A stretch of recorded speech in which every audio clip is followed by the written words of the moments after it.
Welcome to Wednesday Comics.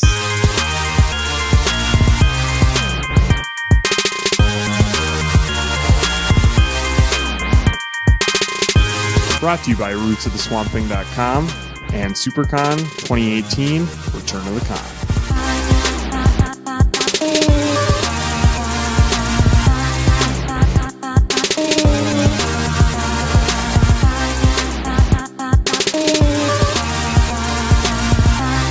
Hey everyone, keep turning those pages.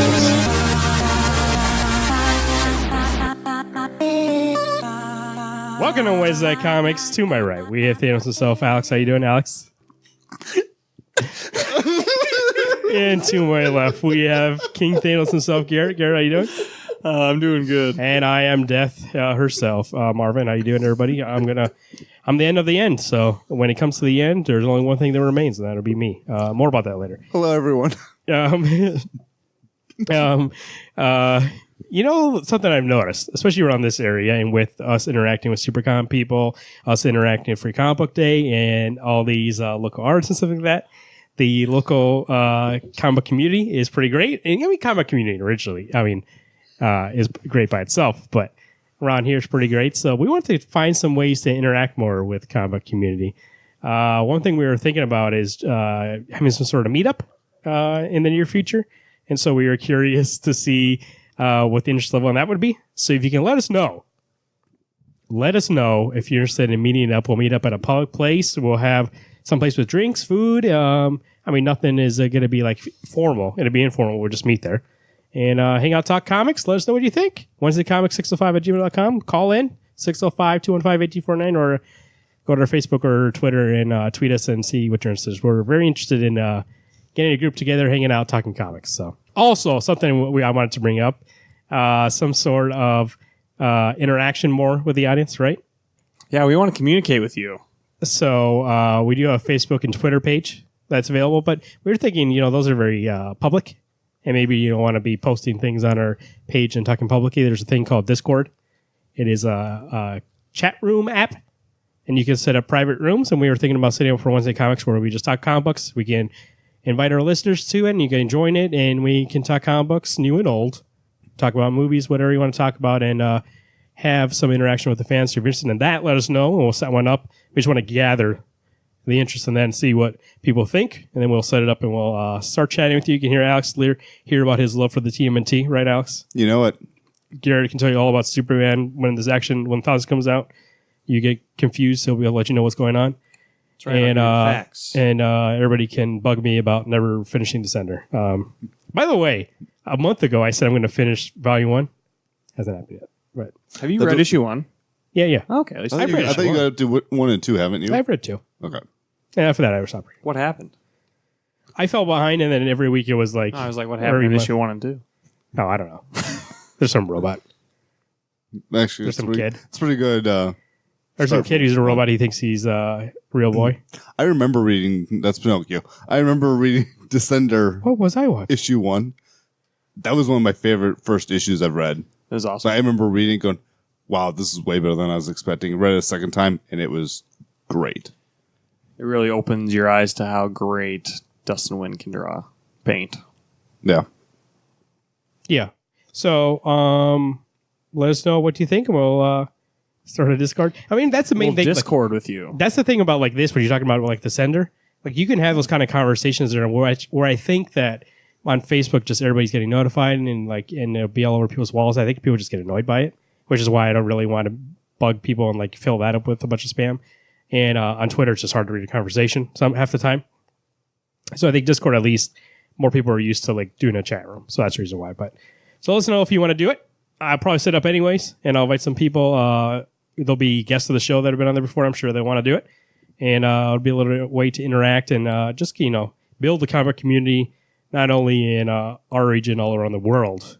By the way, speaking around the world, still no listeners in Alaska 2 years later. Not one person in Alaska has downloaded this podcast. Every other state, actually that's not true, there's 4 states we haven't been in yet. And Alaska's one of them, and I will find somebody in Alaska to download the show. That's been the goal since day one, hasn't it? Yeah. Well, I'm pretty sure I got mad like the first week, no Alaska, and still no Alaska. And so we have other countries that are listening to us. Let's do an Alaska-only episode where we talk about Alaskan comics. We actually probably could do that. Really? Yeah, we what could. comics take place in Alaska? I don't know if Snowblind takes place in Oh, really? Alaska. Okay, I was I'm thinking not that sure. one's... It could, though. I thought it I did. don't remember. Because I remember there's a polar bear on it. And polar bears live up in North America. Well, now What you're are you just, talking Now about? you're just being a geographist. Polar bears only exist in the Pacific Northern Islands. Dumbass. No. I've seen Lost. Huh. Is that Pacific Northern Islands? It's Pacific Ocean, right? There's an island. There's an island. Oh, yeah, you don't know where it is. Sorry. That's why you're lost, right? Eh? Good show. So we'll talk about that. Today, actually, coming up here, we actually got 4 comic book reviews. We're cutting it down because at the end of the show, 10 years, 18 movies, Marvel Cinematic Universe. It's finally ramping up to Infinity War. So we figured we'd look back, rank those movies, talk a little bit about them. We'll make some good, we'll make some bad. And we're individually ranking them from worst to best. And the results may surprise you. See that? It's a little clickbait. But not to say that any of them are horrible. Not like so I would horrible say you can't watch. a good 4 to 5 are unwatchable. I mean, my bottom, at But- least 3 or 4 are ones that I watched. I would never just watch 'cause they were. But not like Batman vs Superman horrible. Well, you're finally admitting that's bad? What? You're finally admitting Batman vs. Superman's bad? I didn't say the ultimate cut. Okay. Okay. Pretty sure you like the first one, too. There's evidence on this podcast. I was fine with it.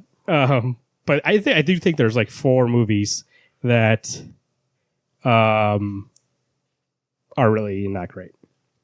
So, but we'll talk about it later. But we'll see. And that, We'll get to there be in, like, fair, that's personal opinion. Maybe Marvin thinks one movie's shit. I think it's immaculate, which odds are I don't. But You're not talking about the death of the Incredible Hulk. that's right. So let's talk about some comic book reviews. RootsOfTheSwampThing.com, your definitive online source for all things Swamp Thing. Holland Files number 2 is out, Garrett. How is it? Holland File 2's was awesome. A lot of cool images that you haven't got to see in Holland Files number 1. So definitely looking forward to finishing this bad boy. And that's not the only thing. If you want to learn more about Swamp Thing, Alex, where would you go? You're going to go to rootsoftheswampthing.com. Make sure to stay in touch at RootsOfSwampThing.com on Twitter at DC World Swampy, Facebook.com/Roots of the Swamp Thing. Gideon Falls number 2. This is Jeff Lemire, Andrea Sorrentino, and Dave Stewart. On colors, this is the second issue of Gideon Falls. Normal size. Was first issue bigger? Felt bigger. It felt a little bigger. I thought it was the same amount of pages. I think in terms of story, the pacing was a little slower. Maybe that would have been it. But In issue 1? yeah. Yeah. Issue 2 starts. We have, you know what the characters' names are? Norton Norton. and Zoo. Is that the doctor's name? Yeah, and then we have Father Wilfred. Wilfred. Wilfred, yeah. So Norton is talking with his doctor and telling him what he found in the last issue. He's seen the Black Barn and said, hey, well, he's first dancing around. He goes, if I tell you you're going to be in danger, she goes, okay, just tell me. So he tells her exactly what's been going on, what he's seen, and she just doesn't believe him and thinks he really needs more help. And then, so he decides to go home. On his way in, he sees a garbage man leaving, and he kind of just looks at him. And we get a sweet panel where he walks. He sees his door broken into, and he goes inside, and some guy stolen all his evidence of he's been collecting all this time. His evidence in air quotes. And then he runs to his doctor and says, "Hey, somebody stole all my evidence." And she says, "I really think you need to check yourself back in the hospital." He goes, "You don't believe me?" He goes, "I believe that you believe yourself. I don't believe that somebody's actually coming after you." And he says, "Fine, I'm going to leave. I don't ever want to see you again. I don't really trust you anymore." And then she's leaving for the day, and she sees the Black Barn and sees a creepy guy. First off, whoa. Another fucking image Oh, that God. scared the crap I out know. of me. I looked at it, I was like, oh my gosh. There's something about teeth like that, right? And, Yeah, messed up teeth Yeah. and kind of like in a grimace. Honestly, it was the big, Oh. his face was just uneasy, like a bit, like almost like a goblin is what it looked like. And it's kind of inviting her, hey, come here. yeah, come to the Black Barn. Yeah. Yeah, that sucks because, with Norton, he thinks that he's getting a hold of his insanity. He's like, okay, there's a reason I'm finding all these pieces of evidence, it's leading to something. And then he just pleads with his therapist, come on, I know this is real. And she's like, I don't believe you. I think you should live here. I think you should live here at the hospital again, the institute. We need to get you figured out. And you're right. As she's leaving for work, she just like collapse. Like she gets an image of the It's barn. almost like a shock that makes her collapse, being like Black Barn, and she sees that face, Right. and she gets so freaked out. She falls to her knees, and she freaked out not only because she saw the Black Barn and she saw that guy, that smiley fuckface, I'm going to call him, but also like, I believe him. He's not crazy. Like that realization that this guy's telling the truth, and if he told me all that is true, all the stuff that's going on, this is a pretty messed up thing that's going on. This Yeah. garbage man conspiracy to hide the Black Barn. And it makes this book even freakier because there really is a conspiracy to cover this Black Barn. Who are these garbage men Yeah. throughout the city? And they obviously somehow are hiding the Black Barn in the garbage because he's finding it. So they're obviously collecting this stuff. And what does that mean? Are they keepers of the Black Barn, or are they actually people? Like, there's so many questions now, and I think that's what it is for her. She's like, what is going on? And he's trying to figure out what's going on. That's the mystery part of this.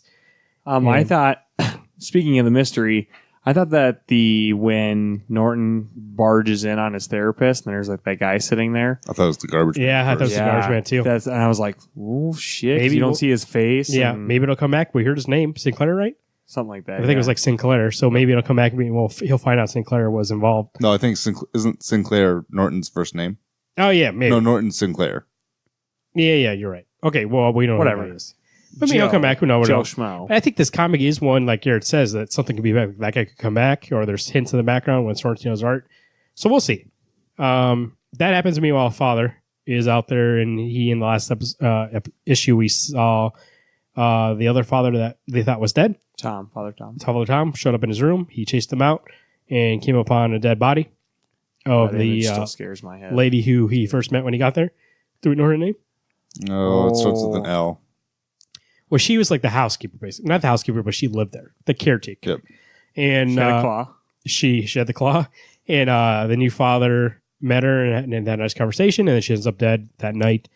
And the cops arrest him and say, hey, you're new in town. It's the first time you met her. You lived there. And now she's dead.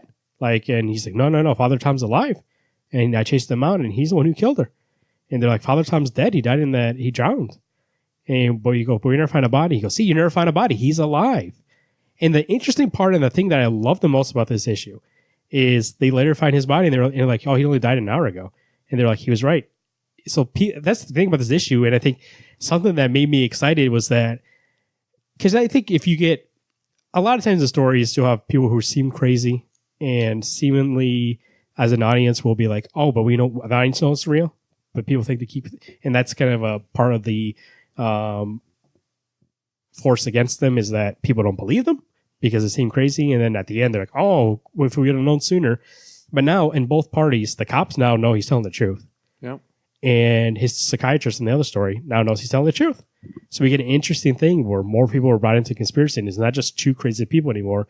Now it's two crazy situations and more people are trying to figure out what is going on. We have cops and a father, and we have a psychiatrist and her patient.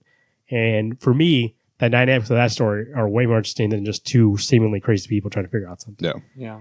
And it's all connected, obviously, because he saw that he got taken to the Black Barn when he comes upon the caretaker's body Yes. by Father Tom. So now what are the cops going to do? And when that one guy believed him, he goes, I believe you, by the way. And he goes, but there's something, he goes, I can't tell you. Yeah. Well, it's almost like he can't be showing favoritism to this guy that's been arrested. It's almost, there is a conspiracy there too, just like the garbage people. Yep. It's that here might be some cops. Right. And maybe they're in on it. Or maybe, because he said, the sheriff can't know I'm talking to you about this or telling you any of this.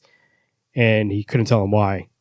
But maybe it will be for that reason. Maybe he is involved somehow. So we'll see. I mean, He gives him some name that obviously Father Wilfred's going to follow up on sometime in the future. yeah. I'm very interested to see in terms of the story now, and I thought I knew where it was going, and then this issue totally turned that away because I thought it was going to be about two people being crazy and trying to figure this out on their own. But now we know that there's more people involved. And so, I really did dig this issue, being like, man, this is way different than I thought it was going to be. And when, it surprised me in a way that this kind of story can be kind of formulaic. But I think Jeff Lemire's like, no, that's how things are usually in these kind of stories. Not for my story, though. Let's change this up. Yeah. It makes it way more interesting. Torrentino's art was great in this issue too, by the way. Oh, yeah, it's very crisp. The turning of the page and the full page, using the full page to show that hallway, because you could see Sinclair see his room from across from the elevator and be like, what's going on? And then the way also when they find Father Tom's body dead for an hour and you have that little red box around it, it's not a full comic frame, but enough to draw your eye to be like, seeing the crime. Yep. I thought that was cool too, because I was like, that's a nice technique to be like, look here, rather than make another panel. You can still do a full page spread and then be like, here's where you need to focus. Focus point, yeah. It was still great. I think the first issue still was a greater single issue. I think this one really does set up a lot of nice things. But I just think the first one was big. I swear it was bigger. So I just feel like that first one was amazing, and this one was almost as good. Gideon Falls #1 actually kind of seemed like what Descender #1 was, whereas this big, it almost seemed bigger and more expansive. Maybe it was the same count as a regular issue, but it did feel bigger in issue 1. I did have one complaint about Sorrentino's art. There was Oh no, sorry. I'm thinking about Thanos. We'll talk about Thanos next. But always great. What? Alex? I would give this a 9. I really enjoyed this issue. I agree. #1 was probably a little bit stronger. The fear factor and the horror-esque feel was I think more it might have in been one. The goblin face, or what'd you call him? Scary fuck face? Yeah. In this one. Creepy smiles. It was scary, but that was the only thing that really was like, ooh, creepy. Yeah, I think I actually give this an 8. The horror did take more of a back seat, kind of establish more things for the story to continue off of, and that sometimes in a narrative where it kind of loses me sometimes when they're trying to throw in like all the different storylines into one issue instead of giving a lot more focus just on one. That I feel like there's still a couple more pages I could have got some more detail on, which I know we're going to get more issues of, obviously. So I did like this issue, but I wanted a little bit more perspective from each side of the story. I hope every cover has that city-esque face. They do. Well, I know issue 3 does, but Yeah. I love those. They're so good. Cool. You know what else we got today that I actually caught up on 2 issues of? So Thanos, #18, written by Donny Cates and art by Jeff Shaw. I read 17 and 18 back to back. 17 was freaking brutal. That was good. It was like, I mean, it was a 10, but it was like disgustingly sick what they were doing to, what was his name? Now, I know what his Surfer. I know his Silver Norrin Surfer. Norrin Rad. That was like the unprotected or the unevil or whatever his god name was that he'd been given. I can't remember what it was. Anyway, it was brutal to read. This one was good. So you end up getting Thanos, and Thanos are having a conversation, and Death shows up as they're talking about, oh yeah, we killed Silver Surfer, way to go us. But Death is here. What does she want? Oh, she's on her way over here. Oh my gosh, my heart's all aflutter. Obviously, they never said these words. And what would Death want from to Thanos? Someone's got to die. So they start duking it out. Fist fight. Actually, old man Thanos is giving you a nice, loving spiel of, I'm so glad you're here. The Fallen One. That's what they call him. The Fallen One. Okay. I love how Death the whole issue is just like toying with them. Like she's kind of like throwing her hands in the air, like, "What do you think I like want?" that she was silent. Yeah, And then he goes, "Oh, there's 2 of us left. You want one of us to kill the other one so that only one of us survives?" And she puts her finger in her nose and points. And it's like, "Oh, right in the nose. You got it." And it's an issue of Thanos and King Thanos fighting, and Thanos obviously finds that he's maybe he's not the stronger one, but King Thanos wants to die. He wants to finally stop this and show Death for some reason. he wants Death. to be with Death. Yeah, he wants Death to take him. So He can be Thanos, with her forever. yeah. So Thanos is like, I see what you're doing, and I'm not going to give you your wish. He takes the. So hang on, is young Thanos pissed that old man Thanos is throwing the fight almost? I think because he says No, he he's fights- not throwing the fight. He said they say it almost at the same time, the only being that can kill Thanos is Thanos. Yeah. So then they start duking it out, but the king, he's older. He knows that young Thanos is going to best him. So that's what he's hoping on. He's hoping that he's still going to fight as hard as he can. Well, I mean, I think Alex is kind of right. He's mad because Thanos' goal has always been to win. And in that moment, he has to lose to be with death. And he says, you disgust me, old man. Like, why aren't you fighting to win? You're bringing shame to the name Thanos. You rather we fight to the death and you really want to fight. And then if you die, that's your reward. Not that I'm going to I'm going to kill you because you want me to kill you. So he takes the time gem and he goes back to his time. And he said, you know what I'm going to do? I'm going to beat you. I'm going to beat you by winning and erase you from existence because I'll never be as weak as you. I'll never come to a point where I'm groveling. No king grovels. That's right. No king begs. And I'll be stronger than you and I'll win. And we see him disappear and Thanos wins. And that scene was chilling where like he's like, well, I guess it's just you and me. And then he figures out like, she's like, I'm getting written out from existence. The only word she does say is Thanos wins. He's like, oh, why aren't we together then? That didn't occur to me. Young Thanos leaves. And so when King is disappearing, it's that he's being erased. Yeah, right? because his destiny has been now changed. It's not okay. Because young Thanos is not. He's doing something to win and not to be this old man that lives by himself. So disappears, and then at the end, we get death, and it says the only thing that ever is at the end, anyways, is death and death alone. And I thought it was a very poetic ending. I thought it was very fitting for this little 6 issues, story. And I will say definitively on the podcast, mark this down, sketch it in stone. This miniseries is fantastic and probably one of the best miniseries I've ever read for Marvel, like an existing character, not something that's original. But I can't, every issue for me, and I'll say this issue is a 10. Yes. Every issue is a 10. How's it possible? And it better than 10 in a way that like every issue was like, this is better than the last one. Well, this is good. I also reading 17, 18 back to back, it's 10s for different reasons even. Yeah, you're right. Because this one was like so poetic and like, man, this is a nice fitting end. And then that brutal issue like you talked about. That grotesque beatdown, it was a 10 just because my mouth was wide open going, I can't believe that Marvel printed this book. It is amazing. It's like cosmic brutality and it's so good. And then we have that issue where they show him how he killed everybody. And that issue is just like a Marvel kind of, it's like nice seeing all those people and like how it's like, I guess, cool in a way to be like he killed those people and how he did it. It makes you kind of root for Thanos, a guy that's horrible and like he's killing all your hero friends. And everything like even like the first issue was like kind of more fantasy and kind of like you're right. The whole for different reasons, every issue is great, and I think that's how we could make every issue be like this is better than the last one because it's different than the last one.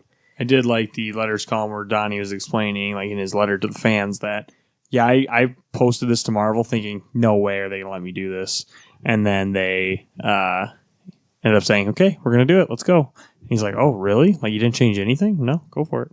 Which is, I think, in a way. He gets away with it because it's a future tale that now is erased. Right. He gets away with it because it is an Elseworlds tale that takes place in main continuity that still exists in main continuity, but at the end of the day, it doesn't matter. And I think Donnie has found a way to tell these stories to be like, I'm going to do 6 issues. I'm in and out of this Thanos thing.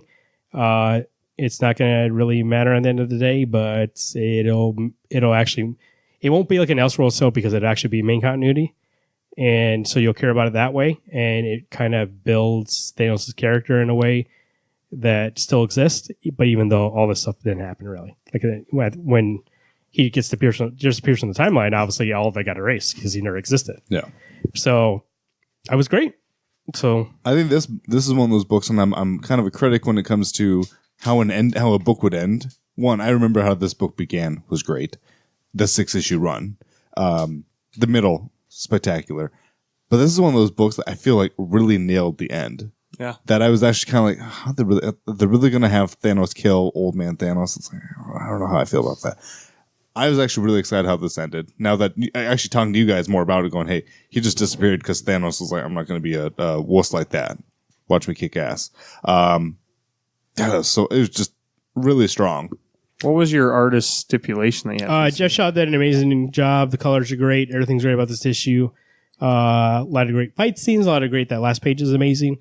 There's a 2-page spread in here, and normally you can tell if it's a 2-page spread and how to read it because things will overlap, and usually at the top, and it didn't overlap till the bottom, so I got confused on how to read for a second. Yeah, because the top two, if Alex has the page open now, the top 4 panels, they actually do separate the page. And then the next one's down, they actually do separate the page. So it's hard for me to tell. Do I read it across or down? I didn't notice till I saw his arm crossed over at the bottom there. I was like, oh, okay, they're 2 pages. I'll read left to right.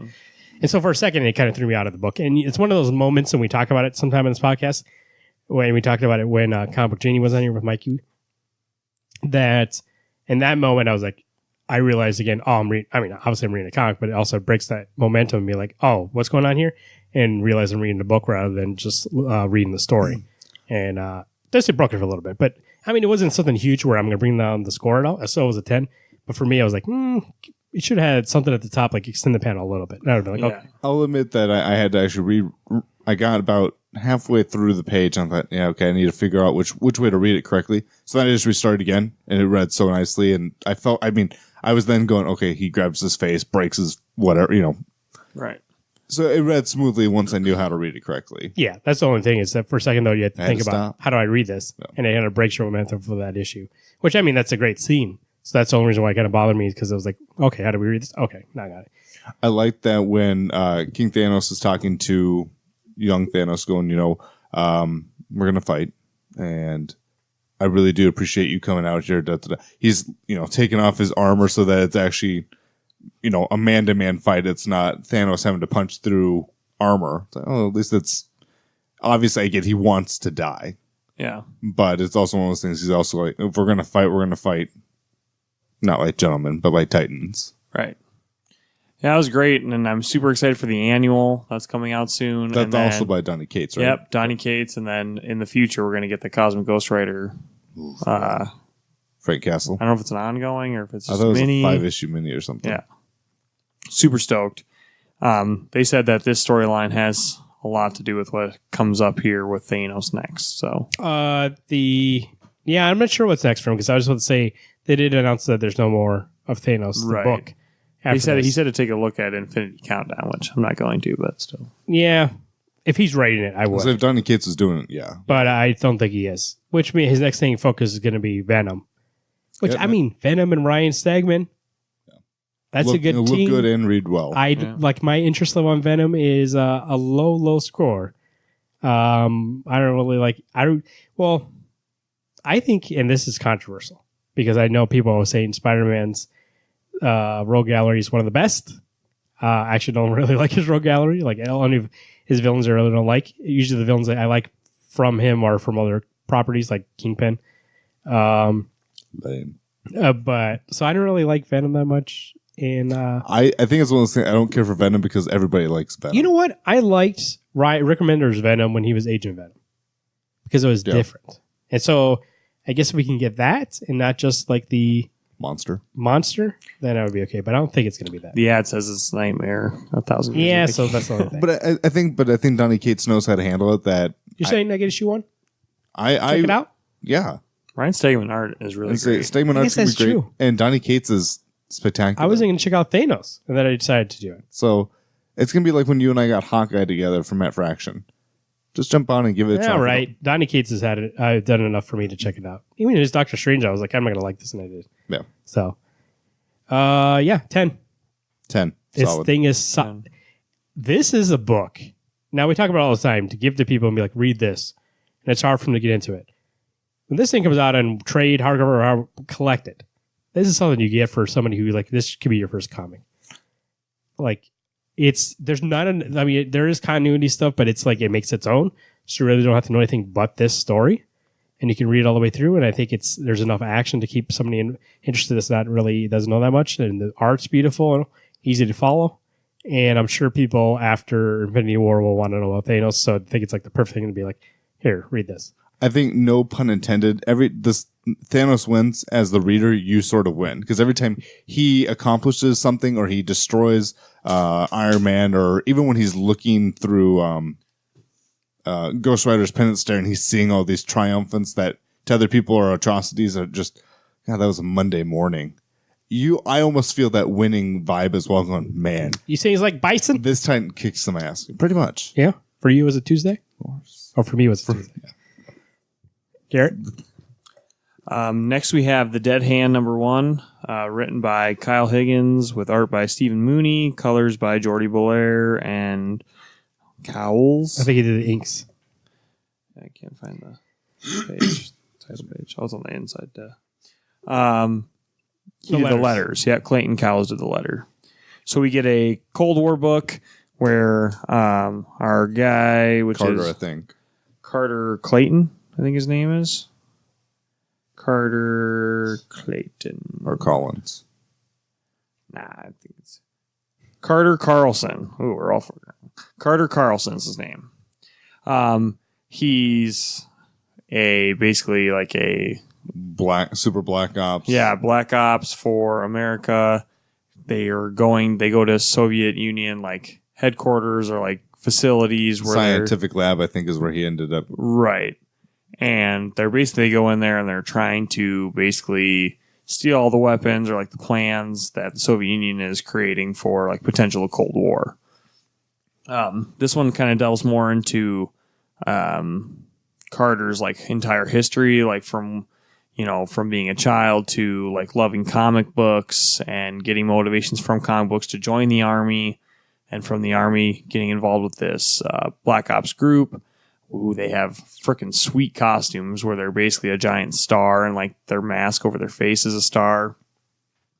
Now, the one thing that did kind of like throw me off a little bit is like they introduced one of the main characters you can see on the cover, Vil, like his like one of his Teammates. it was more like his mentor, and then his mentor betrayed the whole group Yeah. and went over to the Soviet Union side.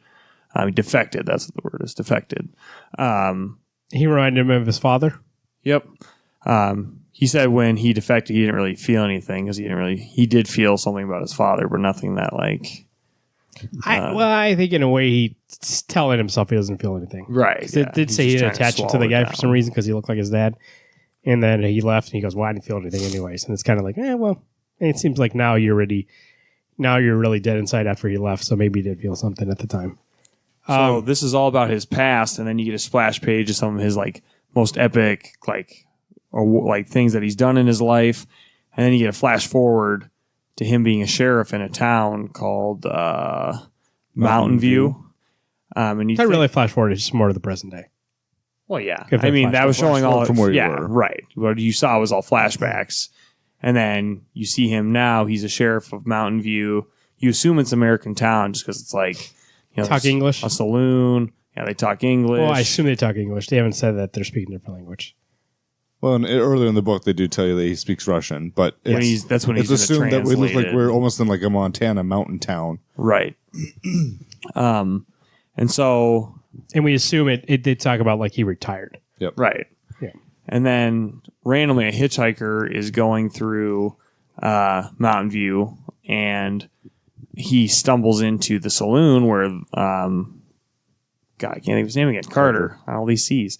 Carter and some other town folk, like looks like higher ups of the town, are hanging out in the saloon, and he's like, I need water. And then they kind of just like start interviewing him, and the whole reason that Carter got into the entire Soviet Union thing, his mission was to investigate the dead hand. We don't know what the dead hand is. We're going to obviously find out. But this hitchhiker in this Mountain View town asked these guys like, hey, do you guys know anything about the dead hand? And they all just like freeze. I thought he was the dead hand. No, No. They didn't mention what the dead hand is. He says Dead hand's another group. he keeps mentioning the We dead don't know what hand. it is. It's something else, It's but not something. him. He keeps saying, I wish I never knew about the dead hand. Like they talk about it like it's a big thing that happens that he dealt with, but we really don't know what it is. He So knows it might what it be is, a we don't. weapons program. It might have been some sort of initiative. We don't know exactly Okay. what it is. And so the guy brings it up. And I forgot to mention there were some girls that like are kind of like our point of view, like looking in and seeing like, God, this town's boring. Like, what's wrong with our sheriff? Like, he doesn't do anything fun, anything. There's no drama or anything like that. and they're stealing liquor out of the back of the saloon while this hitchhiker's being not interrogated, but interviewed, I would say. And then he brings up the dead hand, and the next thing you see is Carter snapping the hitchhiker's neck. Well, because he says, I'm here looking for somebody who has information about the dead hand. And they go, what do you say? He goes, the dead hand? I'm just a writer. And you go, yeah, certainly you're a writer. You know, you came out here 30 miles of wilderness and you somehow got here in this place that's unpassable. And now you want to ask with the dead hand. And then, yeah, they snap his neck. Right. And what's the reveal at the end? The reveal at the end is that Mountain View is not in America. It's in the Soviet Union. The remnants. They of the Soviet pull back and we're in the remnants of the Soviet Union, possibly Russia by that point. And we now know this is a mini, right? I'm not sure. I remember seeing it as a mini. I think it was 6. I think it almost have to be a mini. I don't know about have to, but it was. I think it was pronounced as a mini. But just off one issue, you can say you think it only has. I got halfway through the book and I was like, oh man, I really almost could drop this. Until I got to the end, I was like, oh, wow, it was good. Like, you know what? The story was good. I didn't enjoy the first part, but I can see where Alex is coming from. Yeah, because at the beginning, here's the thing about this right now is it doesn't say if it's a mini or anything. Okay. When I read that first part, especially up until the Mountain View stuff, it seemed like very cliche, very like I've seen this before. I know you said you like the costumes. Well, here's the thing: the costumes could be cool, or they can be like that's cool because if it's meant to be like super cheesy, then it's like okay. But I thought it was a cheesy costume. But I thought the beginning was like this seems like a little too on the nose, like spy. Like it wasn't spy like. Velvet was, where it was very subtle and like realistic. It was like spy, like cartoonish. And then when we got to Mountain View, it actually got more realistic and more what I thought the book was going to be about when they investigate or interrogate that guy and then break his neck. And then they cut back and they go, this is actually still in the Soviet Union. That was enough for me to be like, okay, I'm in for this. But the beginning part for me, at least, was like, I'm not sure if this is how this book was promoted to me. Well, I think they're just rushing through his backstory, and they'll obviously touch on it more in the future. I think they will, because they just bring up that Vil guy for no reason and like things like that. So I think we're going to learn more about obviously the dead hand and his history with it, and to how he got to where he is now. Part of it might have been also the beginning was like a lot of information like really quickly, and being like, let's fill you in on his backstory. So I really didn't have a chance to care enough because I was also kind of confused, being like, when did this take place? When did this take place? Yeah. And now we're also talking about him as a kid. Like, it seemed like a lot. And I think that's maybe where I get the impression it would be a mini, because he's given us a lot of information at once rather than having it spread out. So we'll see. But I really did actually enjoy this with him. I got to the end. The end made it where I actually want to get issue 2 just to see where it's going. But I already have that taste in my mouth of, I could maybe drop it, but we'll see. I don't have that impression, but if this would have been just up until the point in Mountain View, I would have been like, oh, okay, this is not what I wanted. But the art's great. Yeah. And that's something maybe that might keep me on. I really did like the art. I like the storytelling style. It still feels like Kyle Higgins. Like he has like a writing style from Cal and from Hey Adrian's Wall that it still felt like him. And I think maybe for me, like when I read Gideon Falls, it doesn't feel like Jeff Lemire. It doesn't feel like Royal City. It doesn't feel like his other books. It doesn't feel like Terrifics. When I read this, it feels like Hadrian's Wall. When I read this, it feels like Cal. So, which isn't bad, but still, like, I can't get really that lost because I'm just being like, oh, this is Kyle Higgins. I think when I read his books, they always feel like they're supposed to be grander than they really are. Like Hadrian's Wall, I had this big, oh man, this is going to be so good. It's going to be like depth just in space. And then the twist that was in issue 5 is like, oh, these space pirates are here. Oh, this kind of took a weird turn. That's not what I was expecting. I think maybe maybe I'm on the same thing that you're on, Marv. It's like I'm already got these defenses up going. This is a Kyle Higgins book. He really hasn't stood out being like, man, your stuff is amazing. You have great issues like Cal. 1 through 7 or 8 or 9 or 10, whatever it was, were great. And then when when they were going to stop making the book, they just kind of put it together and it was done. And maybe that's my concern with this book is I'm already going, man, you're giving me some good information, but you're throwing a lot of stuff at me I'm not getting the art telling me things, or I'm not even just getting this growing story. I'm getting, here's a lot of stuff, and make of it what you will. This is where the story's going now. Well, I think this is going to have a lot of flashback narrative to explain how things are now. Yeah. So, I mean, it's issue 1. It's like a pilot episode. They're laying down seeds. Not all of them are obviously taking root. I know, but I issue 1 of the Thanos, number 13, that was a pilot episode for people to jump on, and it was a great pilot. Well, it's a simple premise, though, for that story. This is obviously, the whole book's going to be about the dead hand. We don't know what the dead hand is. We're going to figure that out slowly, like a mystery, suspense, spy, espionage. Thanos winning. It's Thanos winning. That's two different narratives. Sure. I think I enjoyed this more than Alex, but maybe not as much as Garrett, it sounds like. I mean, this thing is that you really like Kyle Higgins' writing. So this really does feel like Kyle Higgins. So I know why you like it, because it really is his staple.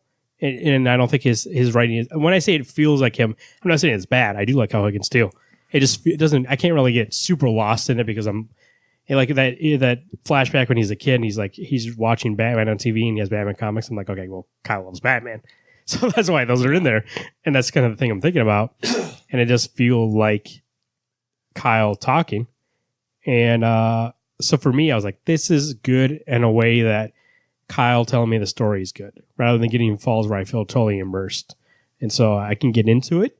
I can enjoy it, but it's not something that I'll be like, this is totally immersive and like comic book, why comics should be created. Like, and also this really does feel like Gideon Falls feels like that needs to be a comic book, even though it feels really cinematic. And we talked about it's supposed to be a movie before. Like that feels like it's made for comics, whereas this feels like this could be a TV show or like a movie. Right. I mean, that's also because Kyle, I know, likes to be cinematic in that way. Like whatever for his projects in the past, Kyle, now Power Rangers, he does a lot of like actual like live action stuff for it, because he doesn't like that stuff. So maybe that's just the way he writes. But I did enjoy it. It was an 8 for me. It was solid. I'm gonna keep getting it. If it's a mini, I'll get the whole thing too. Yeah, like it's interesting enough for me to be like, okay, cool. Yeah, I give it a 7. It's fine. It's just wasn't my cup of tea. I give it a 9. Speaking of tea, I got hungry. I got thirsty for tea when they brought it up in that book. What about you? You Brits still like tea? That would be legendary. Legendary. Barney. It was good. I really like that cover a lot too. Yeah, the cover's great. Cold War cover. It's cool. Who is the artist again? Stephen Mooney. I don't know if I've seen Steven's work before. Actually, I need to look out for him now. This actually made me want to get like a Winter Soldier thing. Yeah. Yeah, there's something about the Cold War that I really just enjoy. So man, that'd be part of it. Rasha. Captain America throws his mighty shield number 700. This is a milestone issue with Mark Waid, Chris Samney, and Matthew Wilson, and backup by Mark Waid and Jack Kirby, with assistance by, who was the assistant? Remember? Was it Joe Russo? Frank Giacoli. Colors by Matthew Wilson. So, beginning of the story, we get the conclusion to Man Out of Time. Is that what it was called? Cap Out of Time? Something out of time. I don't remember. Issue 700.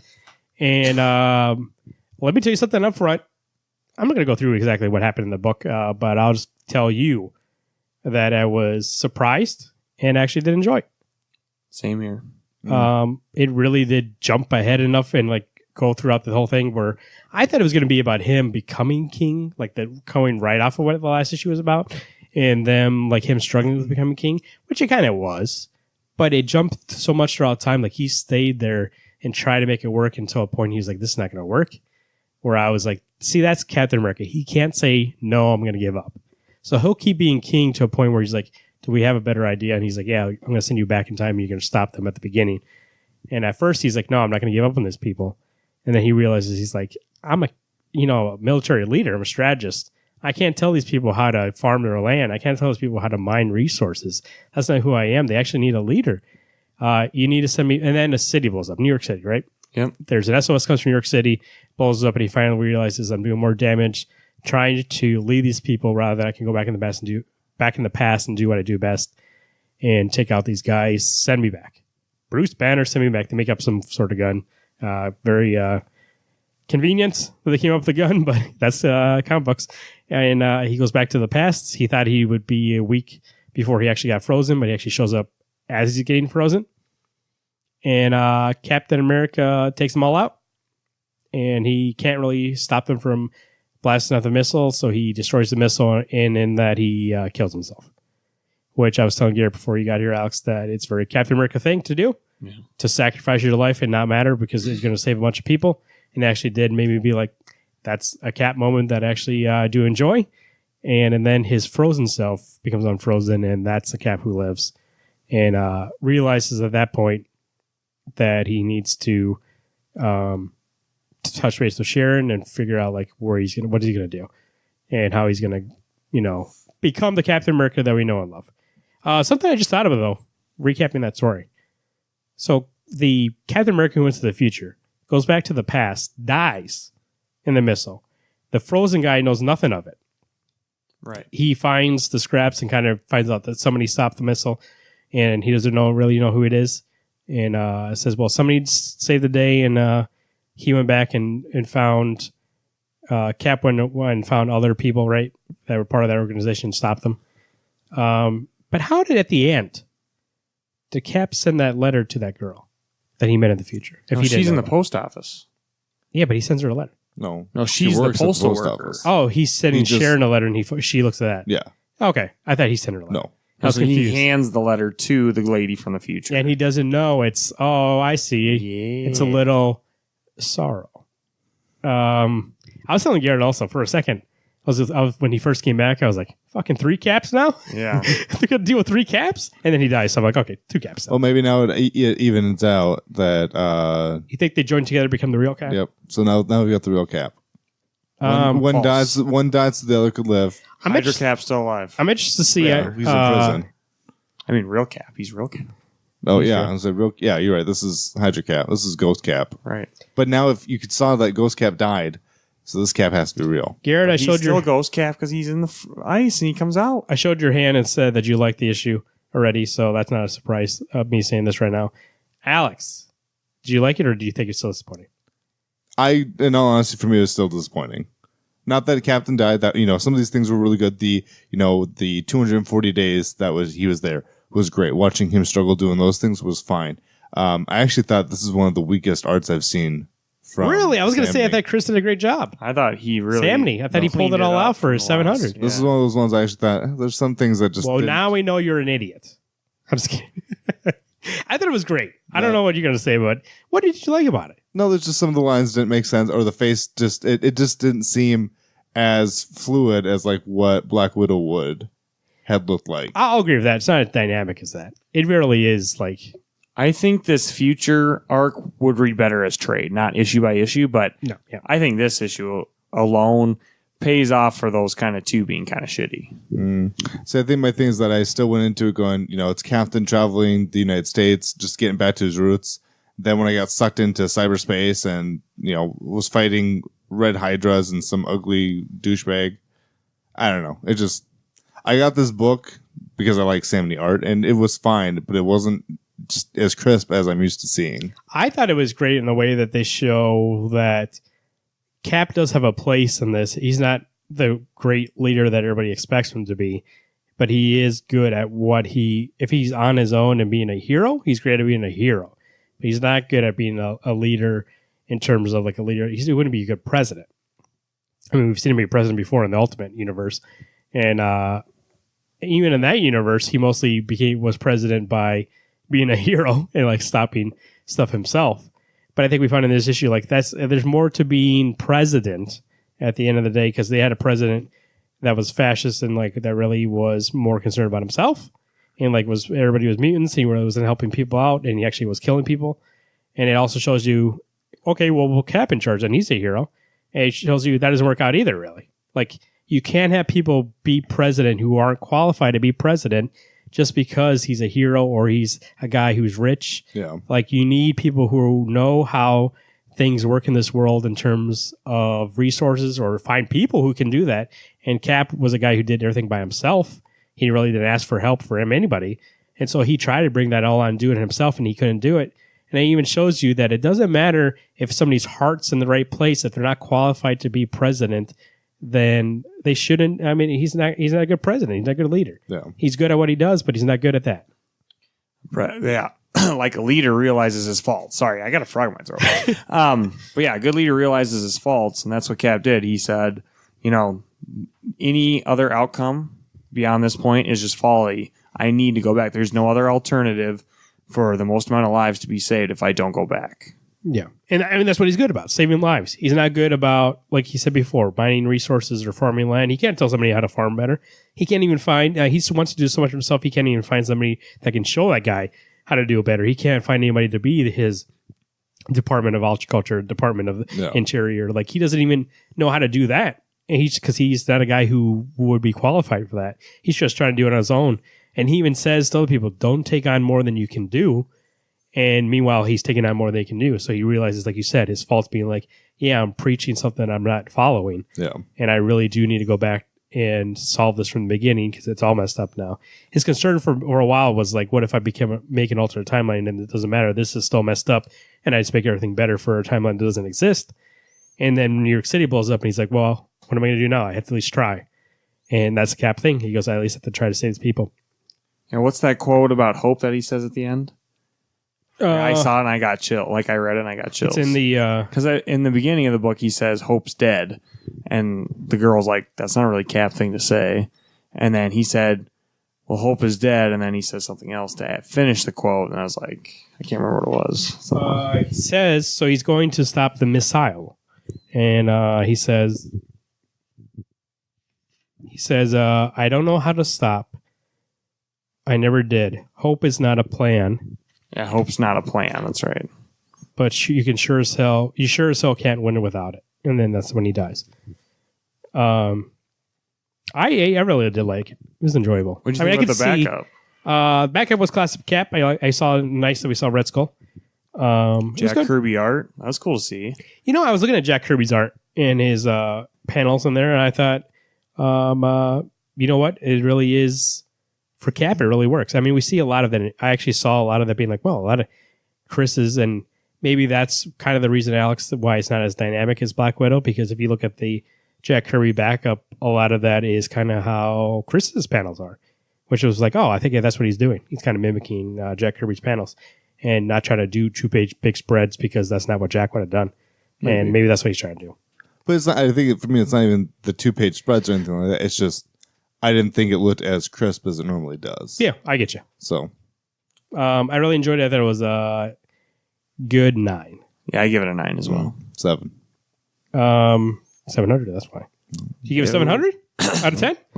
No, just a 0.7. I did really, as a Captain America fan, it really did be like, okay, that's good. I'm not sure. Are they doing more issues out of this, Mark? Mark is, not Chris. Let's say it's Leonardo Romero's coming on. Oh, that's right. For an arc, and then we get Takasi Coates starting on July 4th. So if you read the preview, it's going to be about Captain America's descendant.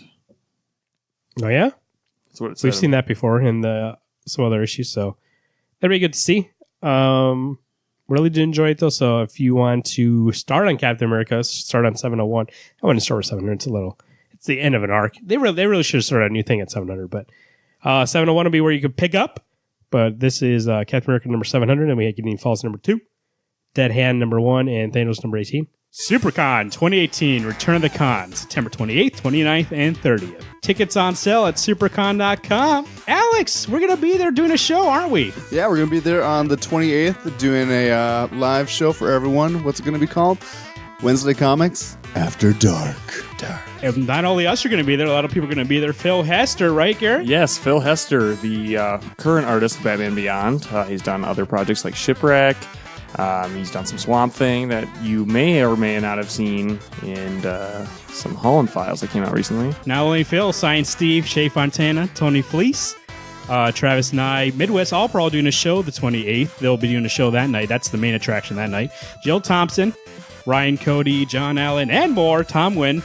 Going to be at supercon.com. Make sure there's a lot going on that weekend. I would say, if I am going to tell you any kind of advice, buy that weekend pass. You won't regret it. You got Map concert that night. Also, you got Wednesday Comics After Dark, and then you got a whole weekend of stuff to do, people to see. Siouxpercon.com for more information.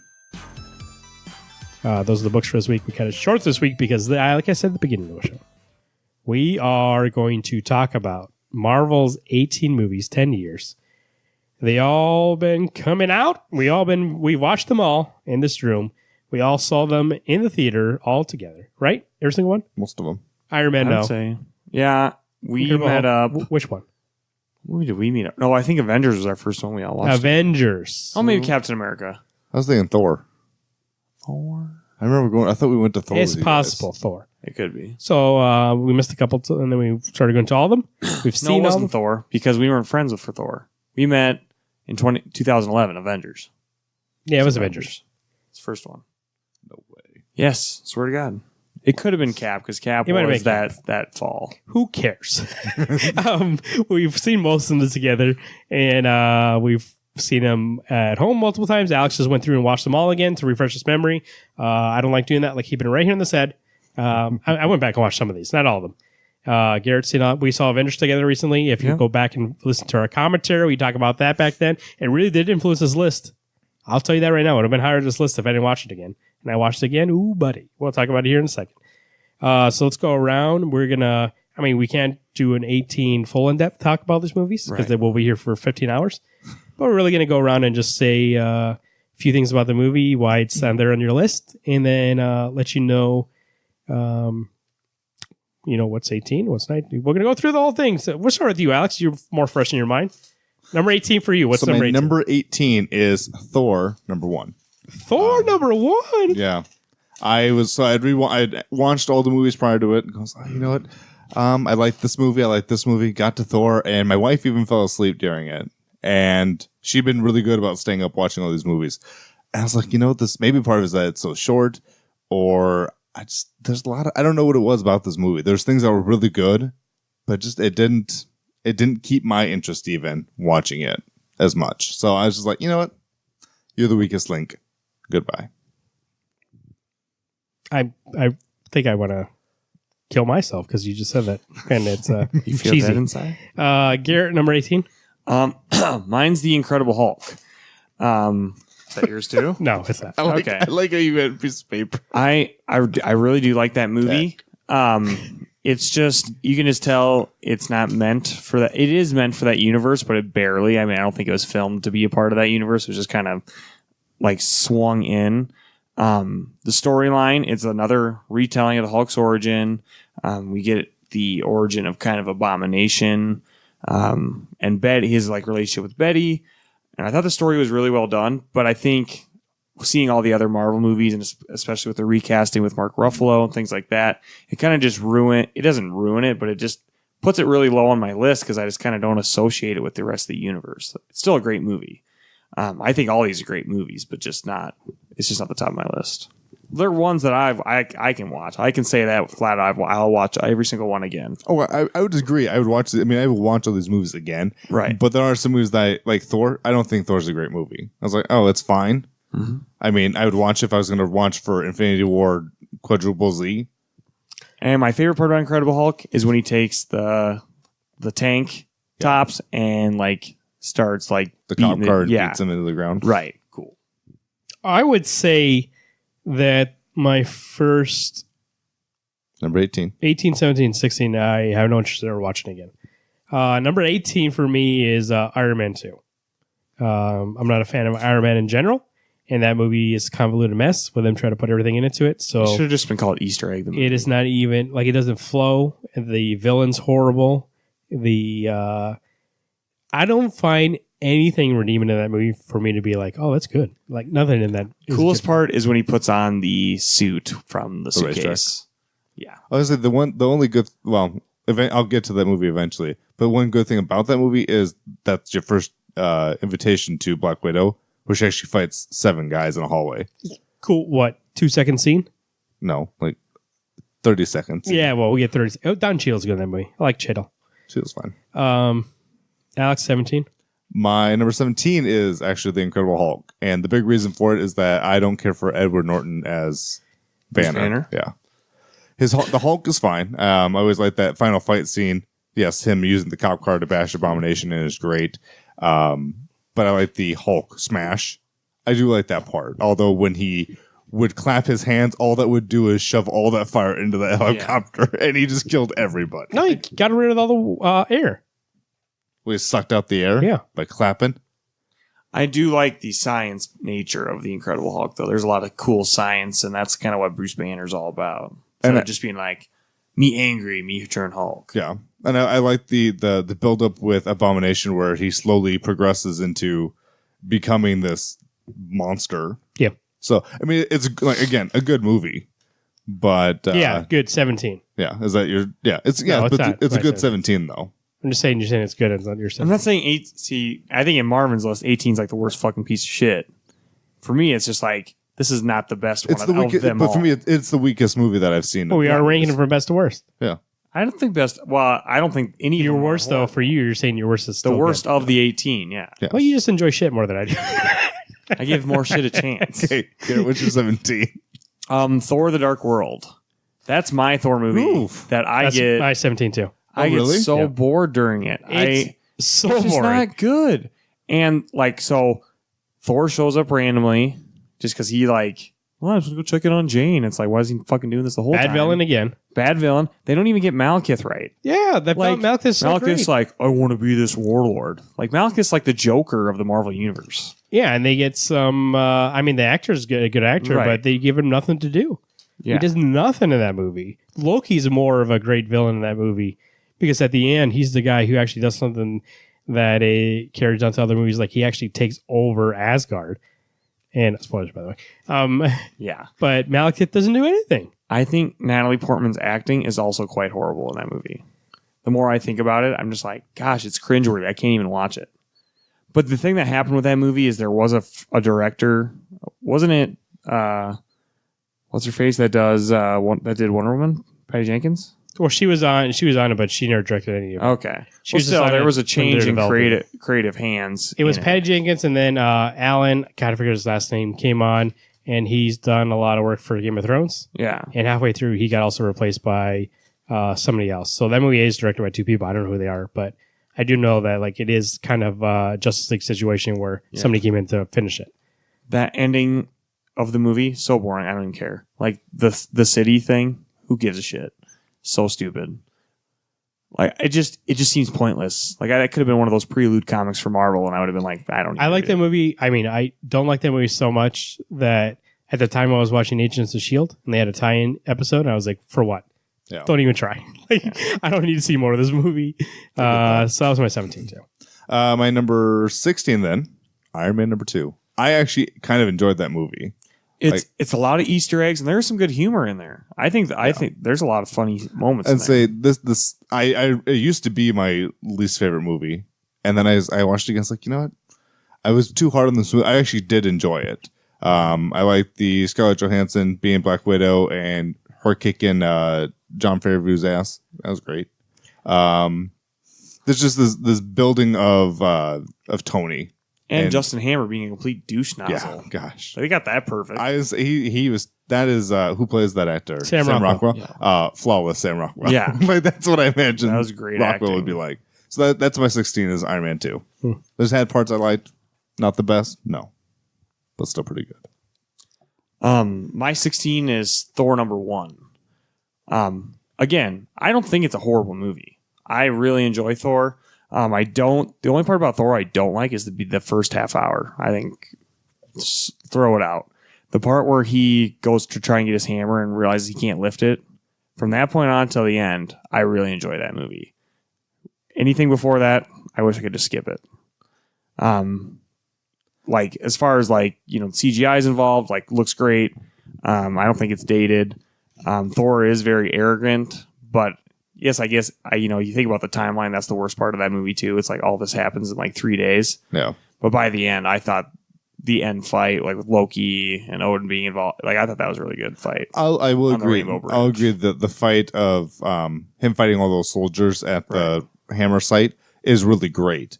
I would agree. The how arrogant they made him be the whole time did get kind of old for me. the Destroyer part where he gets his armor back after Destroyer basically kills him. Yeah. Chills every time. I didn't get chills. Oh. I was like, oh, good. Your hammer finally showed up. Way to go. Wow. Fucking hammer. Number 16 for me is Avengers 2. Age of Ultron. I remember not liking that movie in the theaters. I remember not looking at that movie whenever it's on TV. Mostly, I would think, also for me, forgettable villain. They take a villain who's so great in the comics and make him a jokey character for no reason. Make him a guy who has cultural references that he shouldn't have, and make a story that really, like, there's like Infinity Stone shit in there that for no reason. Once again, it feels like involvement in a movie, and it doesn't flow as a story. And then there's cool moments, so that's why it's not really at the super bottom of my list. I mean, it's 16, but there's some cool moments, but they don't last enough for me to make up for those bad moments, and so I don't enjoy watching them. I've only seen it its second time this year. I think I've watched it at least 4 times. But I like that movie more than you, obviously. It sucks. No, just kidding. Go ahead. What's your 15? Iron Man 3. I watched it. I was like, it's fine. I remember telling you guys, love this movie. It's so good. I watched it. I was like, really? This is kind of annoying. Really? Yeah. God, I love that movie. I was just like, what? This is probably one I wouldn't go out of my way to watch. But that's just my own 2 cents for it. What number are we on now? 15. And you did 16 at Avengers Age of Ultron? Mine was 15. Oh, sorry, no. 18, 17, 16. Iron Man 2 is my 15. I do really enjoy it again. I like it. But yes, there is a point where the plot doesn't really have one. The end fight with Whiplash lasts a minute, and it's like, it would have been actually cool to see Whiplash actually use his whips while Iron Man's fully suited to like fight instead of like Iron Man kind of running away from him. It would have been cool to see War Machine like fight him as well, but instead it's like Tony gets to use this cool laser thing and then it's all over. Like, that part I didn't like. The rest I thought was a really like fun way to like do a sequel. Lots of Easter eggs. They don't really explain the alcohol poisoning or like the palladium poisoning. You got to watch that a couple times to kind of get all those hidden little references, or like when he's checking his blood and you get it's poisoning him, but there's more behind it. And it kind of does tie into like there's a storyline in the comics where he is an alcoholic, but they barely touch on it. Yeah, lots of fun Easter eggs and cameos. And I still, every time, the best I think reveal of an Iron Man suit is in that suitcase. I think we're on actually number 14. Sorry. No, that was... No, I haven't done my 15. So. Yeah. That was my 15. Really? You're doing 14 next.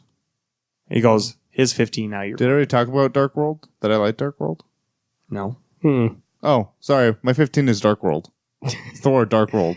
We talked about it twice already, and that's why I got confused. Oh. Because I even chimed in. I actually like that movie more. I was like, oh, that's, I mean, yes, it's still got shitty parts to it, but like there's the Lots fight, of shitty parts. The fight scene on, what's the Dark Elf world called? Chicago. Chicago? Chicago. Okay, so when they fight in Chicago, Tallahassee.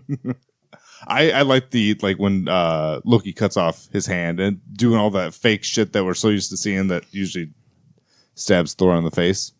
I like that fight. That's a good fight. The final fight, yes, is kind of ridiculous, but his hammer's at least more useful in this one. Speaking of Thor, my number 15 is the original Thor.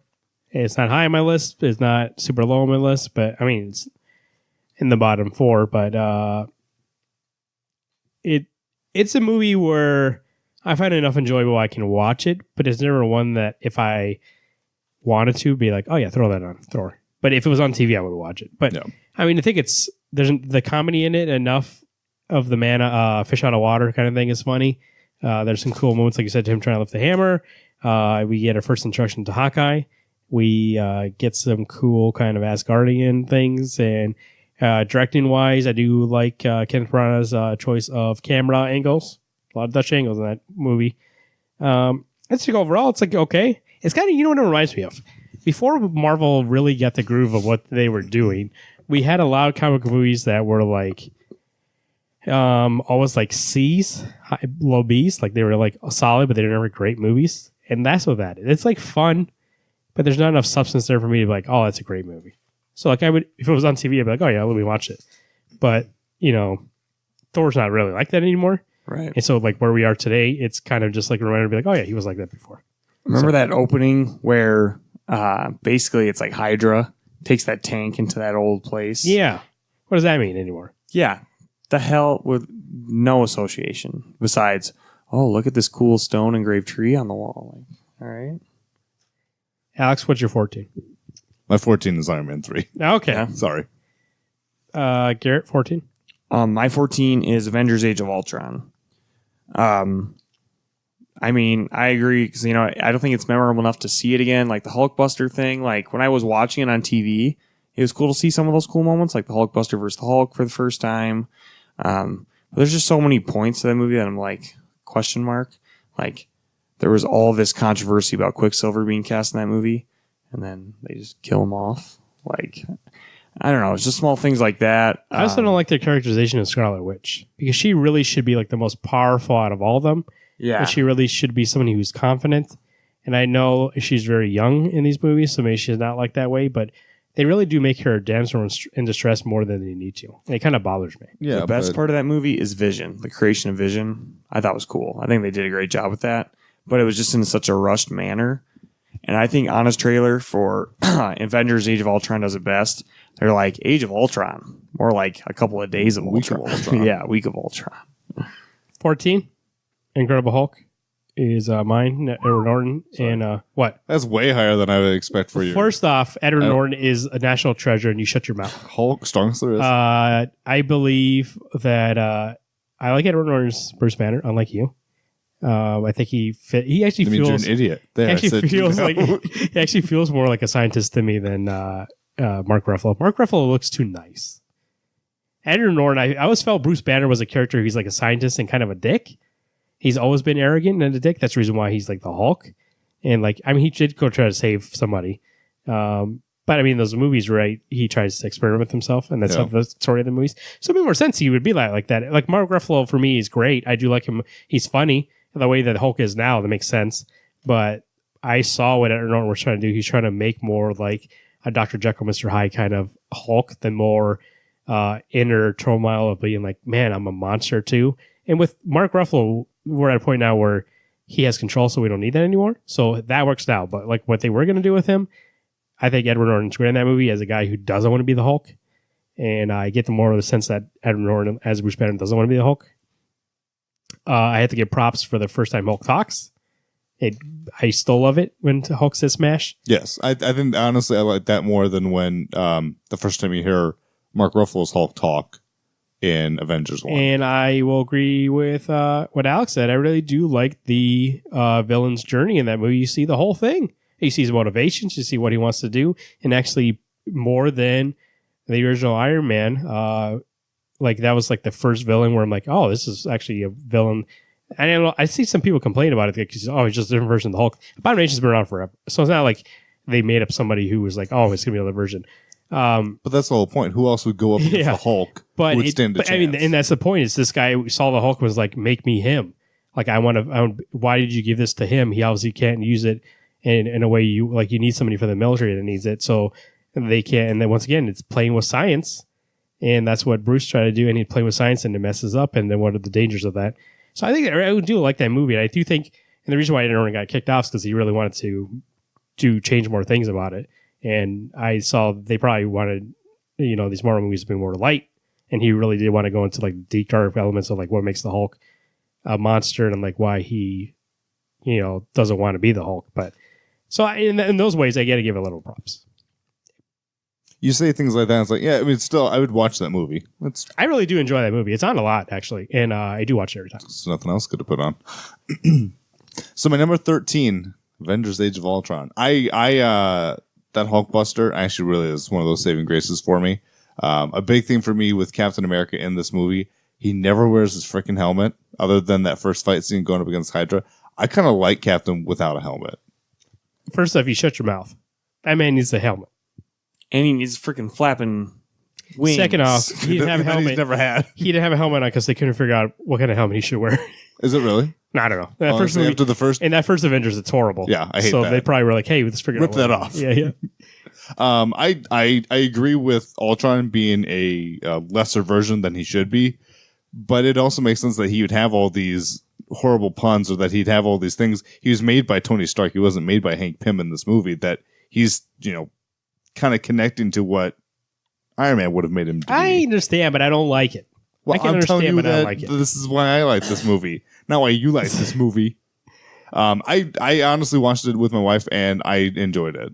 Like, I actually go, oh, you know what? This is pretty good. There's no way. When I said Avengers 2, Iron Man 2, and Thor: The Dark World were 3 movies that I would never watch again. I can't stand that movie. The one thing that I would agree with is that with Scarlet Witch, to be fair, she was a mutant to begin with. She's not a science project. So I would agree that does bug me that she should be the most powerful hero on any of these teams. I don't need her to know how to use her powers. I don't need her to be proficient in her powers, but You mean her magic? she should know that she's strong and not always be so Shy about it. she seems like she's always needing help, and they make her the damsel in distress, and I feel like at this point she should be an equal member of the team. She doesn't feel like it. Also, I think Hawkeye should have died in this movie. Yeah, That whole big buildup of, I got zapped in the side. Now look at this skin that they put on that's the me. best scene in that movie. When he gets shot? It's the farm. Oh, I love that yes. scene. That's only because I like watching Captain break that piece of wood in half. I forget about that scene because the rest of that movie is horrible, but that's a great scene. The farm. The Thor hot tub scene? Yeah. Oof. Everybody's favorite scene. And I think that works because they're not trying to do something complicated. It's like a simple thing, like they're on the farm just hanging out. Yep. Where the rest of the movie's like, oh, what about Infinity Stones? Oh, what about this? Oh, let's just throw in the Hulkbuster fight. Like, Right. oh, why is Black Widow all of a sudden the one that takes care of Hulk? I don't know. We won't explain. Garrett, what's your 13. 13? So, probably going to get backlash on this, but Black Panther is my number 13.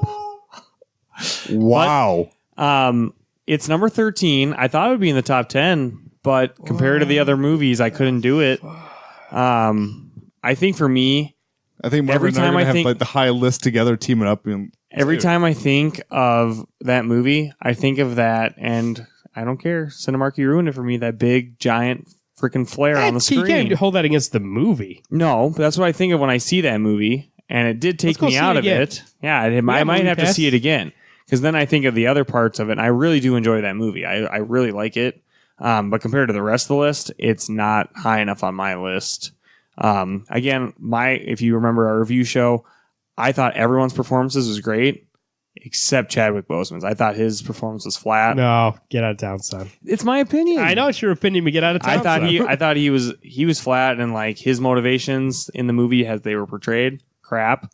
But not crap. Sorry, it's just because Marvin was poking the bear. You're the worst. But I thought that Killmonger, this movie was great. Killmonger movie for me when it was about when Black Panther was like.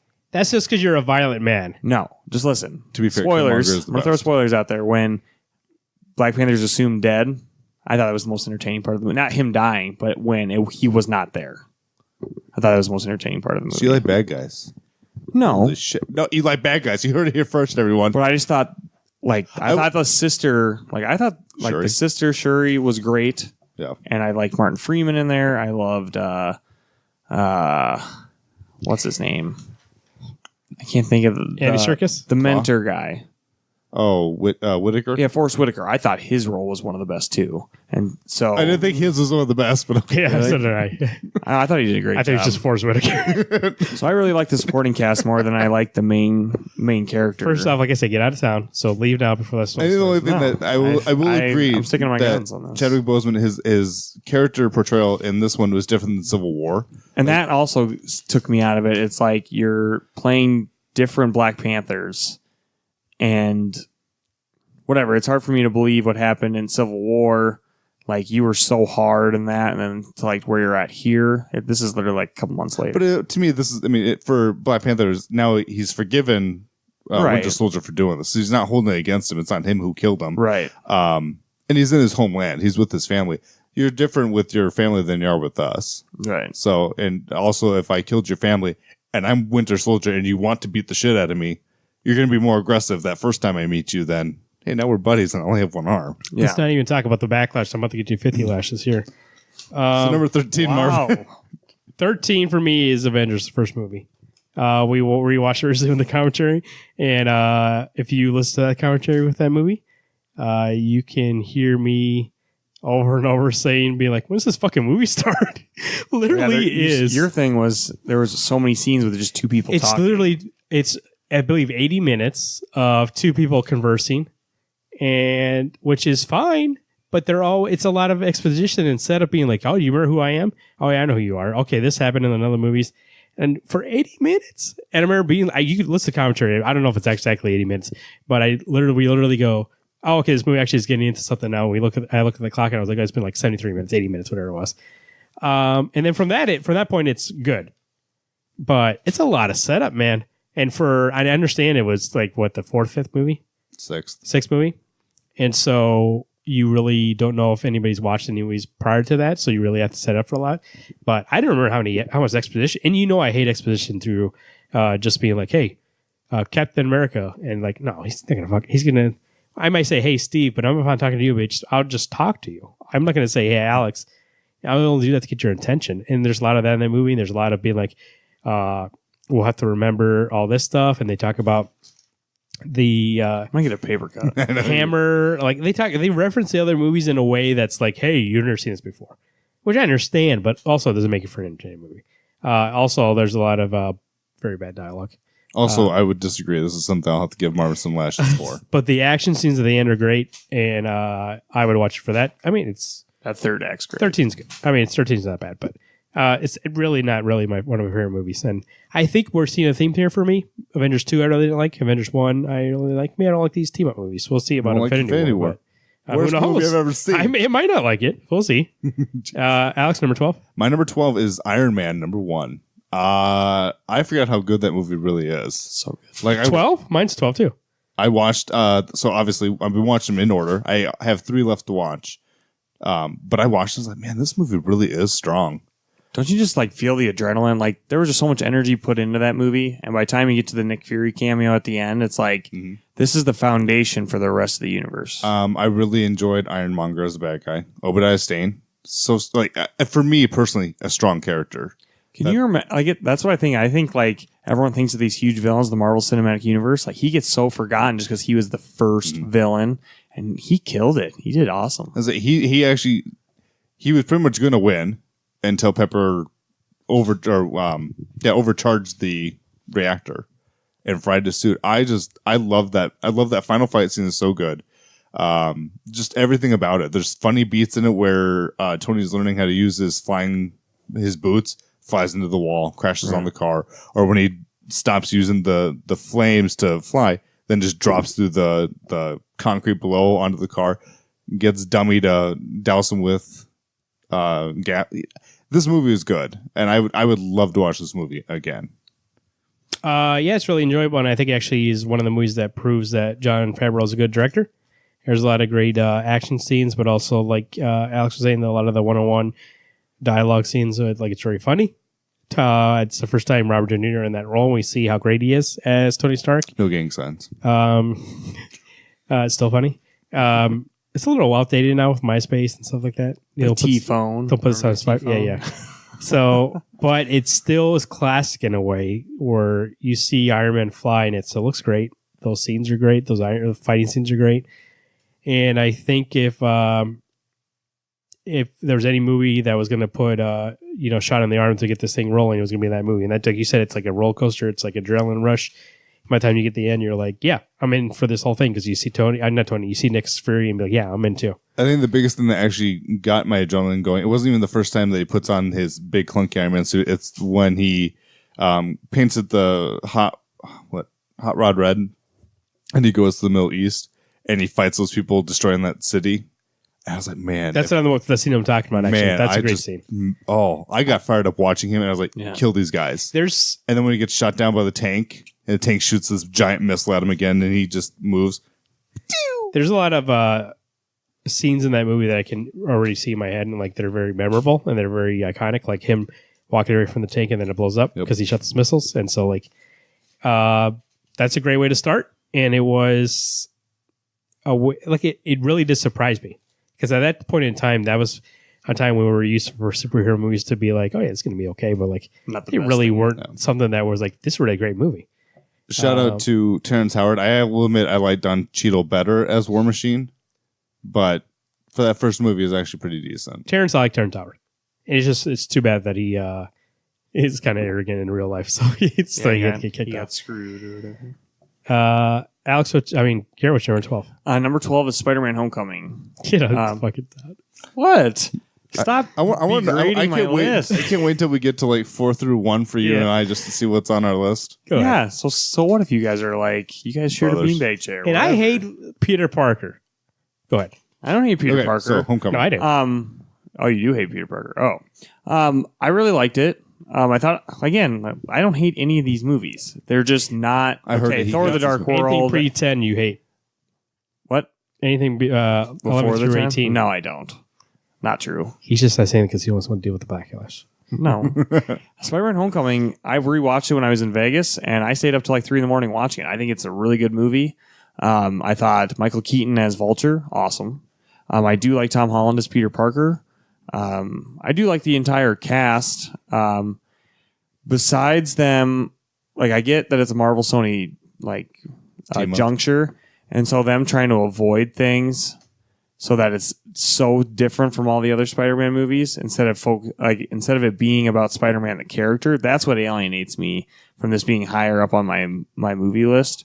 After rewatching it, the "Come on, Spider-Man" thing, the part that in the review, if you've heard in the past, like I didn't really like. It actually was a lot better seeing it the second time around because before it seemed like he was just like talking gangsta to himself, like "Come on, Spider-Man, like come on, you can do this." Like, all right, that's annoying. Certainly sounds like a gangster. Well, I mean, he's like, "Come on, Spider-Man, come on, Spider-Man." Whatever. I will admit, the first time I watched it, that irritated me. I know. I was the just same time I watched it, "Ugh, was like, you know what? Actually, I understand it. So Pumping him up. And it's kind of like in a TV show when like one of the main characters leaves and they always skirt around that character. It's like they can't say with great power comes great responsibility at all. That whole freaking movie. They're like, don't need it. Horrible line. No. Horrible line. It's only lasted almost 80 years. That's because people can't let go of things. No, that's not it at all. But they're just like, if you have powers, then you should be responsible about you. It's like just it just sounds fucking stupid. And I'm okay with them not bringing up Uncle Ben. I mean, I fucking picture wouldn't have killed anybody. Because a lot of Spider-Man's internal motivations is because of his Uncle Ben, but they're just like, screw that. So there's things I didn't like, but there's things I did really enjoy, like Happy Hogan, Jon Favreau in that movie. I hated him in that movie. I hate the last 3 minutes, which is Iron Man 4. Horrible. But yeah, there's a lot of pluses, a lot of minuses. But I do enjoy it and want to see a sequel in that universe. In the Spider-Man universe. Alex, what's your number 11? Captain America, the first Avenger. Mine too. We're fucking dude. We syncing up here. Captain America, the first one, the first Avenger. I watched. So most of these I've watched with my wife. I loved that movie. Like I watched it. It was a lot of fun. I think this is the first one because before there's things I can find that I'm like, I really don't like it. I think we're getting to a point now at 11 for me at least where I'm like, okay, now it's mostly like. Yeah. And Captain America, the first Avenger, I love that movie. Yes. It should be higher on my list, but there's some greater, bigger movies on here. But that movie, people find it cheesy, and I think it perfectly encapsulates the cheesiness of that character and how he is really a Boy Scout and how he really is like. People are like, he's too good in that movie, and I know a lot of people hate Captain America and the MCU. I've actually seen that online a lot. People being like, he's too good, so he's not relatable because it has no flaws. His flaw is that he's too good.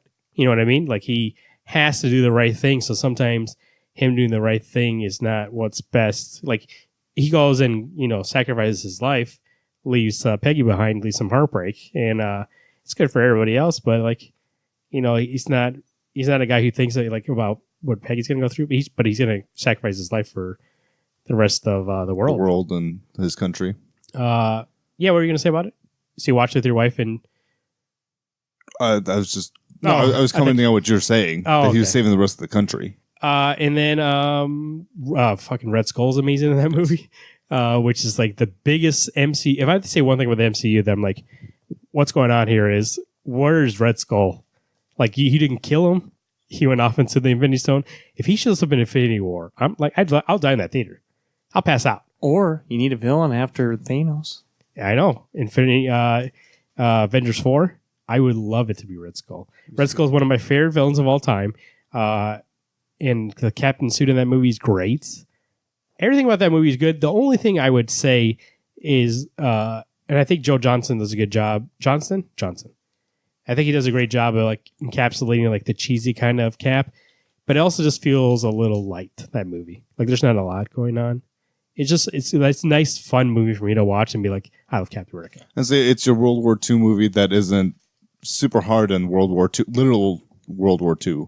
Instead of Nazis, you got Hydra. I think it's before Marvel figured out what they were doing. Yeah. So it's one of those movies that like it's great on its own, but the meat's not there. So it's like a nice little sandwich, and I'm like, oh, this is good. I But like sandwiches. but it's not it's not like super filling me. Like, wow, this is really amazing. I like when Bucky dies. So, spoilers. Bucky, quote unquote, dies. What? I like when Captain's sitting in the bar and he tells, I think it's Peggy who comes in to check on him.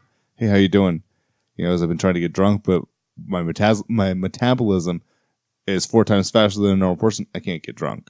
Like, I like that he's trying, not, super hard to get drunk, but he's just trying to drink to his friend, and I can't even do that right. Mm-hmm. That's why he took care on. Is that way? Yeah. Okay. And so you watch him shoot up later. Care what you're irrelevant. Ant-Man. Oof. Ant-Man's my next one. Very funny movie. Like, really funny.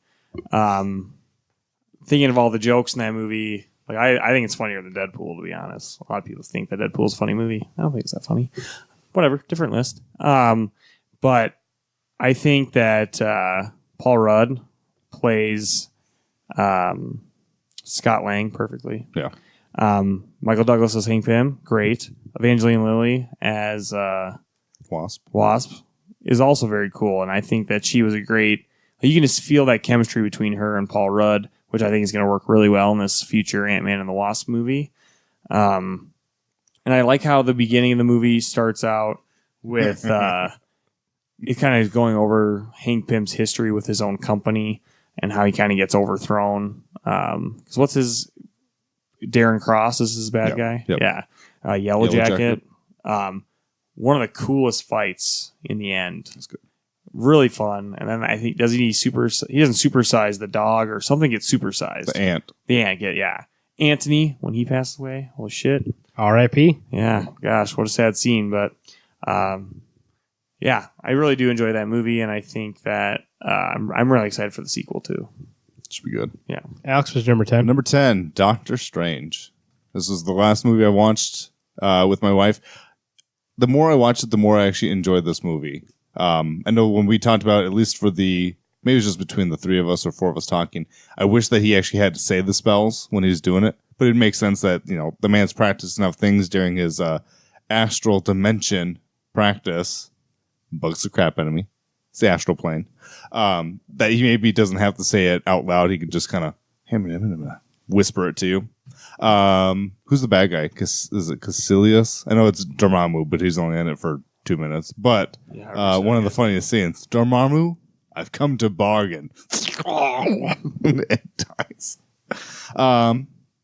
To be fair, Doctor Strange is not a character I know a lot about. The most I've actually read is the Donny Cates stuff and Jason Aaron's run. So, Is it back to me already? Yeah, what's your number 10? because he and I had the same 11. Captain America: The First Avenger is my number 10. We just talked about it. Love it. Red Skull's cool. Red Skull is cool for cool. Is that where Red Black Widow Skull is cool. I do like the introduction of what's the sidekick's name? Zola. Yeah. Zola in that is also very slimy and like very cool to see his machinations, and the Howling Commandos, like seeing the commandos out there. Dum Dum Dugan. Dum Dum Dugan. I love the casting of all of them. And then when they're actually like starting to change the tide of World War II, that's really cool to see as well. So, and the scene in the factory when Red Skull's across from Captain America and he pulls off the face for the first time. Yeah. Sweet. Very cool. That costume work is really good too. The makeup work in that movie. Oh yeah. Great. I don't know how The they whole got- thing, like the costume with his costume and Red Skull's everything's great. I don't know how they went from that to Avengers, where they're like, let's just 2D print this. I think in Captain America, it looks very old school. Like I was talking about, like it looks too Boy Scoutish, and so they try to make it modernized, and they try to make it look more like a suit, like something to be like, oh, that's cool, and then they're like, well, I don't know, change it back. So they kind of actually went back to more of a military kind of stuff. You know who we haven't mentioned? Tommy Lee Jones's character in that movie. Oh yeah, he I was love great. that. So yeah, he's good. I love his Colonel or Yeah. And it reminds me, there's great moments before he gets the serum. By the way, when he gets the serum and he turns into the Captain America, great scene. But even before that, when he's in boot camp and he does all those things to prove that he's the guy for it, he jumps on the grenade, he gets the flag, he does a lot of stuff like that. That is why I say like that's my Captain America, and that proved to me like if you think about it, going into that movie, we all were like, this guy's fucking Human Torch. Why is he didn't play Captain America? We get that they put that up front for me to be like, that's Captain America. other people have talked about, someone else could have, Dean Winchester, Jensen Ackles, I guess was up for it originally. I don't think he would have been Was Captain he? America. You know, Jonathan Krasinski also was up front. Oh, really? He actually was a my. front runner for a long time. He was, yeah. Stanley Tucci as Ernskine, the doctor. Very Yeah. cool too. I I love Stanley Tucci. I have a theory that Jonathan Krasinski was the guy they were going to pick, but there was such backlash because I remember online people were like, "Why the guy Jim from The Office?" Like they couldn't take him seriously enough that they chose not to go that way. And I think it really like that was who they were going to pick. And now seeing him in A Quiet Place, I actually think he's really great.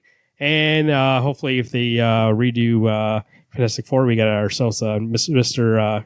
Fantastic. So I would love for him to Me? for that. yeah. Yeah. You. Oh, Chip. Yeah, you. What number are we on? Number 9. No, No, 10. No, we're on 10. I'm on 10. I thought we were skipping you. Ant-Man. That's my number 10. Oh. Same reason Garrett said it's funny. I actually find it funny in Deadpool also. I love Paul Rudd. I actually do think a movie that could have been, because it was going to be directed by Edgar Wright. Yeah. Edgar Wright wrote the story with, Joe Cornish, and then it rewritten by Peyton Reed, and Peyton Reed took over for directing. I really do think it was a movie that could have been like Thor: The Dark World, where it was like two directors' visions into one. It could have been messed up, but it wasn't. It's fun. Yeah, all the people are great in that. Evangeline Lilly. We can talk about Michael Douglas as Hank Pym. Scott Lang. Paul Rudd as Scott Lang, and then like you said, Anthony. Even that family. I do like that. There's a dynamic in that movie where the step parent is not the bad guy, and they all choose to be a family together. And it's a nice little like movie being like, this is, when Assange and Ant-Man was coming out, it was a nice book about family, a nice book about what it means to be a hero that nobody takes seriously. And I think the movie perfectly encapsulates like a hero that nobody gives. And going into that movie, people were like, Ant-Man. And for people to leave that movie, be like, man, Ant-Man's cool. It really does show you how great that job the movie does. So, Ant-Man is number 10. Number 9? Number 9 for me is Guardians of the Galaxy, number 2. It would have been, in all honesty, it could be higher on my list. This is one of those movies that I really do enjoy. But the more I've watched it, the more it's like, oh, okay, it's got really good things about it. That sound, at least I guess it would be the soundtrack. Yeah, it would be the score. Soundtrack, amazing. I listen to it all the time in my car. Ego is probably one of my favorite villains that Marvel has chosen to use, just because to me, it seems so out there. Kurt Russell, great choice. Yeah. And he's hilarious. He's great. Honestly, one of the most touching moments in this movie is when Ego is controlling Star-Lord. And he goes, it killed me to put that tumor in your mother's brain. And then Star-Lord just shoots the shit out of him. You killed my mom. And I every time I watch it, I almost tear. Almost cry. What about the part where, what's the guy, where's the whistle dude? What's his name? Yondu? That's way more touching. No, not for me. Really? Oh, man. I may not have been your father, but I'm your daddy. Oh. Or whatever it was. That didn't, the first time I watched it, yes. Yeah. But every time I watch... That is horrible, though. When Kurt Russell goes, yeah, I killed your mom. Yeah, I'm going to kill you now. Gosh, that is so fucked up. Garrett, what's your number 9? Iron Man. The original Iron Man, the original. First one? Okay. Yep, first one. Did you ever talk about Iron Man, Alex? that's Yeah, number so one. this is Talked the highest about on it. the list. Has been number 9. Yep. So Phil Coulson, first introduction to him. He's I one- forgot about Philly. Yeah, he's one of my favorite characters of the whole Marvel universe. I can't wait for him to come back in Captain Marvel. Not yeah, me. well, you don't get humor, so whatever. In Avengers commentary, we gushed about Coulson. Yeah. We're hoping he really? comes back. Wasn't there. Busy. What else about that movie? That I do like the Mach 1 Iron Man, like what he makes, Yeah. and then the origin with Yinsen. Like I think a lot of people forget about him, especially like when he shows up in Iron Man 3. Like he's such a huge part of Tony's motivations for being Iron Man, because like it's him spending time with him in prison that kind of changes Tony's outlook on life. And yeah, like that whole origin scene from like being there to becoming the Iron Man is very cool. I love that part where he's like hiding it from the bad guys, but he's making it at the same time, and it's all like iron and welding and that. I wonder how that's long sort that took him to make that. I mean, for us, it seemed like not that long, but for that, it was probably a month or so. I was saying, a couple assume at months. least it's got to be a month. I didn't know how long he had been given to make that Jericho missile. Right. But it amazes me how stupid those not captives. What's the right word? Captors. Yeah. Oh, I wonder what he's doing in there. Does he look like that? Does not look like missile. Okay, it's probably not a missile if it doesn't look like one. Well, and then when Jensen dies, Yeah. like he tells him that, like he told him that Tony that his family was alive the whole time, and then he's like, "Nah, I'm actually going to go meet them. Like they were never alive." Like, fuck. Those guys need to die even more. Right. He's like, "All right." 9? Yep, 9. Civil War. It's for me. The only reason why it's not higher in the list, because I actually do like the Russo brothers direction style, and I love my Cap. It's just that there's so many people in this movie. It just kind of it feels, once again, Okay, then I'm just going to chime in. It's my 8. it's not I'm not a huge Iron Man guy, and I think Iron Man's in that movie way too much. So that kind of takes it away from me, but everything else around it, it's great. I think there's a lot of exposition in that movie. Yeah, I think that takes away from it too, because Civil War really should have been like 2-movie thing. It really should be bigger, and it feels like they do a lot to set up a lot of things in the future, and set up a reason why these guys aren't together for Infinity War, and set up a lot of that. And so for that reason, I really don't enjoy it as much as other movies on this list coming up, but I do like the action's great. Some scenes with Cap at the end is amazing. I love the end when Tony finds out that Winter Soldier Bucky killed his mom. Doesn't care about his dad. And I really do like. I feel like he's a little wasted, but I like Baron Zemo. Yeah. I think he's great. But he can always make a return appearance. Yeah, he's still alive, right? Yeah. Yeah, He just he just captured. got taken to prison. And yeah, and I do like. I don't really like the beginning that much, but overall, I think it is a solid movie, and that is one I would watch again. I actually do watch again. It's on Netflix. I watch it all the time, and it really is a movie for me that makes me hope that Infinity War is going to be great because the same people involved. There's really good things about Civil War, and it used to be higher on my list until I watched it more, and it's like as much as and I realized trying to connect it to the original story of Civil War is the wrong move. Yeah. It's a totally different. It's not like I need more people in it, but it's one of those things that I've always been team captain. Even in the comic book, I'm definitely team captain. In this movie, I'm biased. I think Chris Evans rocks, and I like Captain for the most part. But I actually do think Iron Man's got a valid point. We can always amend these things after you've signed it. I just need you to agree that we need to be in better control of what we're doing. I actually do think I'm agreeing with you here that they take the Civil War thing, the storyline, a little too, what's the word? Like it's literally, like to make it like an act, like they do in that comic event. I think if this would have been a Civil War and they just have a disagreement on how to run the Avengers, that would have been better than me like involving the government and actually trying to make it like the comic. Yeah. Because then you get to a point where, like Gary was saying, there's so much exposition, like trying to shove in, being like, oh, well, we have to do this because you guys did this. And then what about Avengers 2, what you guys did? When it could be really an internal battle being like, guys, we need to get, like Tony could be like, guys, we really need to get this stuff together. I think we should really go to B. And then Cap can be like, no, I don't want to, this is not the way. And you can have it where there's two leaders butting head on how to run a group rather than captain violating the law. Yep. And then maybe Tony actually goes to the government and says, yeah, we're going to do this. And rather than the government making a decision and Iron Man's like, oh yeah, we're going to go with the government. Because he never seemed like that kind of guy. No. Right. It seems weird also in this movie. And I know he has a lot of guilt over what's happened, especially because he's had, Sokovia. yeah, he's had a lot of guilt. And so that they kind of justified in that way. But I do think it, like Alex said, if they took it a little more loosely, it would have been a better movie. I think the one thing, and it's just me being nitpicky, was the time jumps from place when they go from place to place, from city to city. There's some of those places that are like 8, 9, 10 hours away, and they just go from boom. Oh yeah, we're already here. You like cats, huh? I do like those cuts though.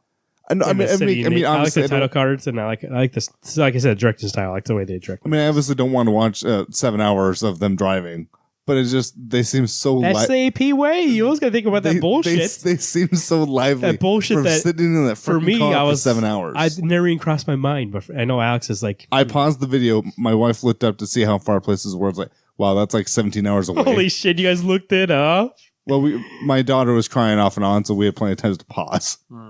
Oh, you're still watching these movies. Where are you right now? On your my next one is Homecoming. No, Guardians 2.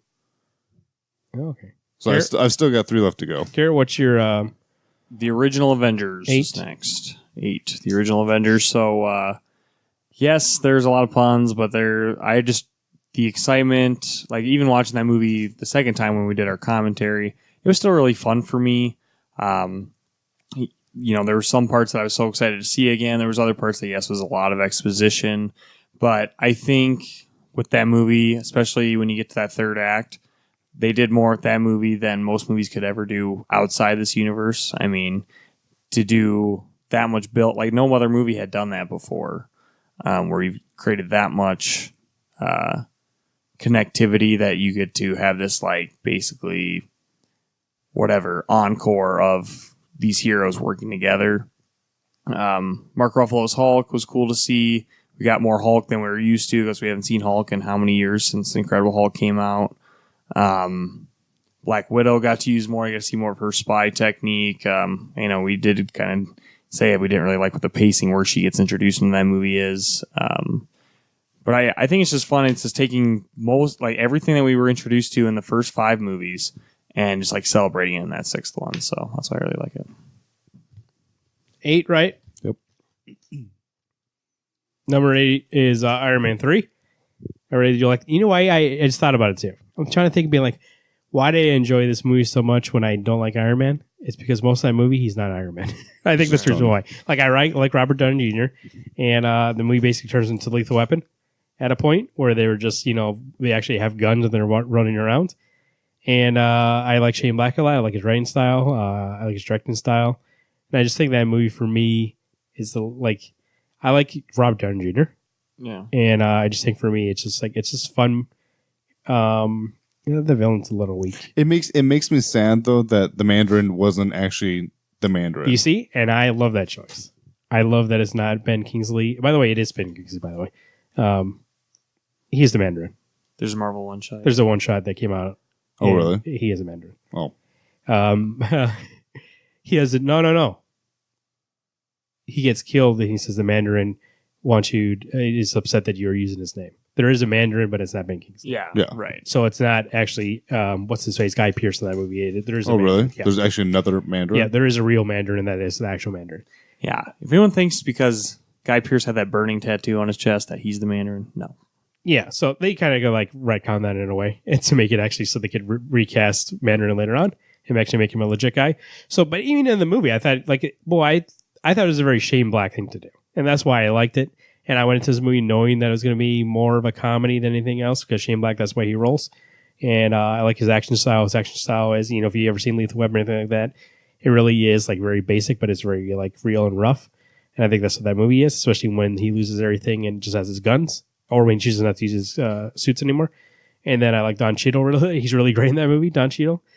And that chemistry with that kid, Harley, I like that kid. really funny, like really good. So even like they're on that boat, everything about that movie, I just feel like it's a fun movie. But I will agree people don't like the movie because they're like, oh, it's not really like an Iron Man movie.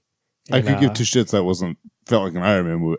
There was something about it, and I like Lethal Weapon, so I know your favorite movie is Lethal Weapon, of course. And so I thought you'd enjoy it more. You know, like that, buddy. But I really did enjoy it the first time we watched it, and I was just like, "There's no."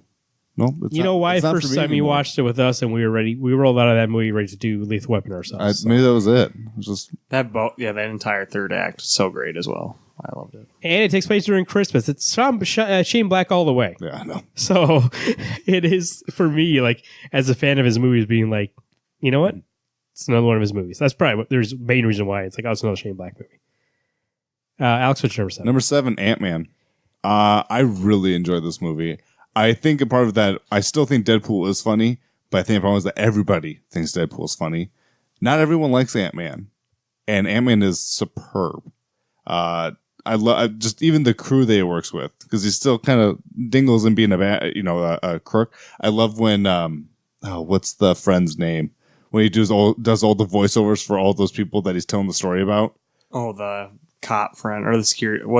He was a security guard at the final fight there. Right. He's telling Michael Pena plays him. I don't know what his character. But I can't remember what his name was.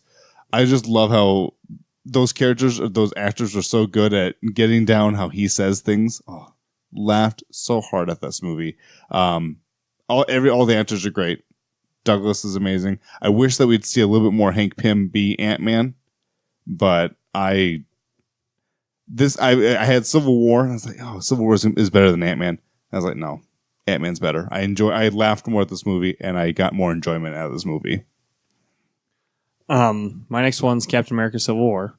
Didn't really like the beginning. I think when Peter Parker gets introduced halfway through, yeah, not that part. More when Tony meets with him in New York and Queens, in his Queens. From that point on till the end of the movie, great. Everything up to that, it's a lot of talking. I do like the fight with Crossbones in the beginning. That's cool, but it's so short though. But that whole movie, I went into it expecting Crossbones to snipe. Well, you see how big of a threat he is in Winter Soldier. Yeah. And then when you go to Civil War, and it's like he's the Scarecrow in the Dark Knight, he gets taken out in 2 minutes. But it's he killed himself. He didn't kill himself. He did. He's the one who forces the bomb to go off. Well, yeah, but Scarlet Witch controls it, whatever. Well, yeah. I getcha, she stops suicide. it. Right. But yeah, you're right. But with that writing. But he just goes out really quickly, and it's like, okay, well, he's such a big threat in this movie, so he's... Well, the original killer of Captain America kills himself, and we're never going to see him again. Yeah. But just a lot of talking leading up to, Bucky escaping his little cell, and then Black Panther and all that, and, once we get to, the second, halfway through, then we're good. Falcon and Winter Soldier together, though, during the fight scene at the airport, amazing. Yeah. You couldn't have done that to begin with. I hate you. I love their commentary between the two of them. Funny. 7. Guardians of the Galaxy. First one. Guardians of the Galaxy, I think, is when Marvel figured out that they can not only do a good action superhero movie, but they can also make it funny, and they actually can do weird stuff, and people would care about it if they were good. And they actually can explore areas of the Marvel Universe that other people might find strange, and they do it later. So for me, it's high on this list. Also, I enjoy it a lot, and it's again, I enjoy it, but some people love that movie, and I don't really call it as the best Marvel movie. Obviously, it's number 7, but I actually do think it's really good. It's really funny. All the actors in it are great, and it is probably the first movie. I don't like Ronan really, so that other count, but I'm going to count Thanos as the main villain in this movie.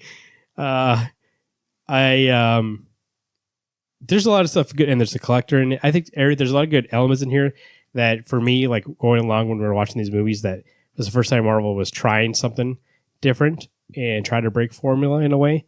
They realized they were doing the same thing over and over, and they said, let's try this then and freshen it up.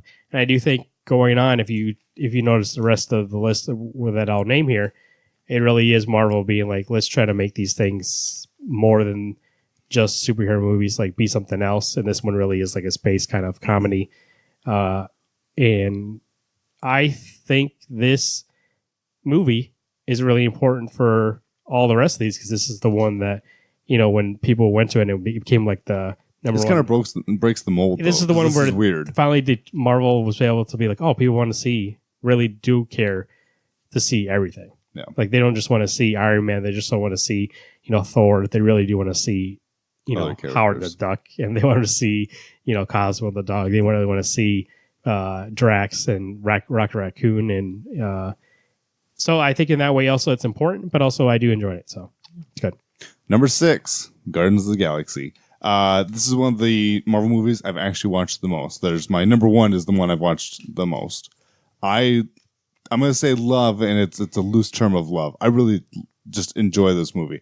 Every time I watch it, I laugh out loud. There are things that, even though I've seen the joke 7 times, I still enjoy. When Groot goes over to the prison wall and rips off the battery pack that Rocket says he needs, I was like, God, Groot, you are just so dumb, and yet you're so amazing that he gets his arms cut off. They're gonna go back, you dumb treat. And when I watch Star-Lord wind up that machine, I'm sorry, I didn't know how this worked. Flips off the prison guards. This movie is just it's laugh after laugh, but there's good beats in it as well. And like you said, great characters that you meet. The Collector, you meet your first Celestial, even though he's not a legit character, but you see the dead head of Nowhere. Yeah, and the that Celestial flashback set. too. And yeah, in the flashback where they're showing you the stones. Yeah. It's great. Mine next one is Guardians of the Galaxy Volume 2. So much fun. I remember leaving that movie just thinking, wow, what a ride. With, what's great, what James Gunn does with all these Guardians movies, he's put a huge mystery, not a huge one, but he kind of does these like Easter egg mysteries, like behind the scenes. Like the first movie is like, who's Peter Quill's father? Okay, second movie, we get that answer. And now everyone's trying to find this hidden Easter egg in the first Guardians movie. But He released it. no, he hasn't. Yeah, he did 2 years ago. No, he did not. Yeah, he did. He said finally nobody's ever found this, but here it is. Oh, crazy. I didn't know that. It is. What is it? When they show Stan Lee and it shows the HUD display about all his stats in alien language. It It says Excelsior. That's not it. What do you mean? That's he said. He said, this is close, but this isn't it. I saw that article. He said no one's found it yet. Look it up. Not right now, because it's pretty late. But Guardians of the Galaxy Volume 2, great jokes, great new characters. I like Light Bulb Lady. Whatever her name is. Mantis. She's cool. Who else? Yeah, Kurt Russell's ego. I thought that was cool to kind of do the little trope on the father-son relationship. And then basically just everything is screwed over. And then Peter and Gamora. I thought they had a lot more romantic entanglement in this movie, which was great. Drax was funny. Mm-hmm. Rocket and Groot have always been funny. And then Groot as a teenager, or as a baby. And then when you see him as a teenager for like a second, it's like, that's hilarious. Yeah. 6, Marv? Number 6. Guardians of the Galaxy 2. I think Guardians of the Galaxy 2 I enjoyed more than the first one. I think there's more heart there. I think it looks better. Cinematic. I mean, directing wise, but also like it really, like I said about the first one, it said, "Hey, you like this weird stuff?" The second one was like, "Okay, we're gonna do whatever we want to do with this movie." You obviously don't care, and I do like that about it. I do like the moments that you mentioned earlier about Kurt Russell's amazing in it. I love Kurt Russell; he's one of my favorite actors, and then the way he can be charming, be the guy you want to be like, yes, he's his dad. I love it. That Kurt Russell is his dad, and then turns out he's a dick, and he really can play up the dick role too. And it's like, and then you don't like him, and not in a way that it's like, oh man, this villain is so cool. Like he's horrible, but I like to like him because he's horrible. You don't like him by the end of the movie. He's not a good guy anymore. But the weird thing is that it's almost not. I mean, I guess he's trying to destroy every planet that he's ever been to. But it's almost like he's not trying to be a bad guy. He's just trying to make his life better. It's all about him. And I just think overall, and the soundtrack's great, like you mentioned before, but I just think overall it's a more realized movie because I think the first one, even though they went weird with it, I think it was still a little being like, oh, you sure you like this? Like they didn't go full in. And then this one they went full in, and I think it really works. Well, when your bad guy's a living planet, yeah, you can't so that's the thing. You can't get weirder than I like that. the chances to make with that, so it's good. Number 5. Now, I know you guys have already talked. I don't know if you've talked about Yeah, you did. Avengers number 1. I think my big thing for me is this is the first movie they got them as a team. I mean, that's a groundbreaking notion right there. Hulk is me. I love that Hulk. Hulk smash. I could have dealt with a better captain uniform. Not to interrupt, but I am. Incredible Hulk, we get Hulk smash, right? Yep. And this movie, we get Puny God. Puny God. And he says something else, doesn't he? I don't think he No, does. just Puny God. Just yells at people. And then in Thor Ragnarok, we get a lot of shit. But we never get Strongest There Is. When's that going to happen? I'm hoping Infinity War. I hope so. All the sayings that you could ever want will come out. I hope it's Infinity him War. versus Black Dwarf, and he just says Hulk Strongest There Is, and I'll die. I'm going to die a lot of times. Go ahead. I guess for me, just the big thing is that it's that movie that you finally get to see all these characters, all the 5 movies you've seen, crappy Thor, great first Avenger, all that work you just put into, you get to see these characters fight. Yes, an unending horde of Chitaris, but that first time you see Incredible Hulk actually Hulk out, and he goes, "I'm always angry," and he takes out that first, I don't know what they are, big worm war things. Chitauri warship. Yeah, that's a ship, the warship. Yeah. Holy Because the Chitauri are flying out of them. Well, I mean, I get that they're a carrier, but holy crap! I mean, that final fight scene itself is immaculate. There's so many good things about it. There's good jokes just in general. Watching these characters, they finally got kind of an idea of how to fight together. But you still have that little grudge match between Thor and Hulk. I've watched this movie and I really did enjoy it. You're right. There's a lot of talking. They do kind of spell out, going, "Hey, Steve, let's talk." But I was forgiven to that movie knowing that this is their first doing the Avengers. You're finally bringing this team together. Yeah, there's some great moments. That Cap at the beginning, hitting the bag. Like you said, Hulk smashing. I'm always angry. And so, yeah, it's good moments. It's just that it takes a long time to get there. So, for me. We're on 5s, right? Yes. My number Cinco. 5 is Iron Man 3. Probably my favorite, how do I say this? Favorite individual movie. Because I know there's some left on the list, but it's usually him teaming up with there's other people teaming up together. Oh, I see. And this one, I guess he technically does team up with War Machine, but it's primarily about him. And the kid, you just talked about him. 70, I know, but it's probably more about him 70% of the time. Yes, the kid helps him. Yes, Rhodey helps him. Yes, he does other things with other people, but it's Tony Stark being Tony Stark. I love what Shane Black does with this movie, because you're right. And it reminds me, now that I've seen this after, I saw Kiss Kiss Bang Bang after that movie. Seems very similar. I like his directing style, very Lethal Weapon-like, very action-oriented, funny. And I thought the tech in this was probably the most advanced. Like the CGI was really great. I think when you break down, like, you just like, okay, how do you make Tony Stark relevant? And when he's been used so much, I think that was a great refresh for him. And now I'm at the point where, like, I'm starting to get kind of sick of him. But I think, like, with Infinity War, they'll refresh him again. But really love this movie. Love the music, the chemistry with all the other characters. And, yeah, just a great ride. 5? Yep. Doctor Strange. I think I had concerns going into the movie. If you listen to the Back to the Historical Document podcast, leading up to the movie, I was like, I don't think it's going to work. I was looking at those trailers and going, that didn't really do anything for me. I love the character Doctor Strange. And then I watched the movie. And I believe that Benedict Cumberbatch, Cumberbatch is a great Doctor Strange, great Steven. And I think the magic is done well. Like Alex said, I had concerns that they should be reading them. I think that was my main thing going in. And then when they actually did, I was like, oh, well, that's fine the way they did it. He actually does say some of them. And after a while, they stopped doing it. So I assume it's like in Hunt for Red October. You seen that movie? At the beginning, they speak Russian, and then it just changes to English. And you just assume being like, oh, okay, well, they're all speaking Russian now. They're speaking English now just so I can understand it. Yeah. And in that movie, I just assume he'd be like, okay, he's saying the spells, but eventually he's like, yeah, we can't say it every time. Oh, this movie's going to be so long with them just saying spells. So they just changed to just doing it.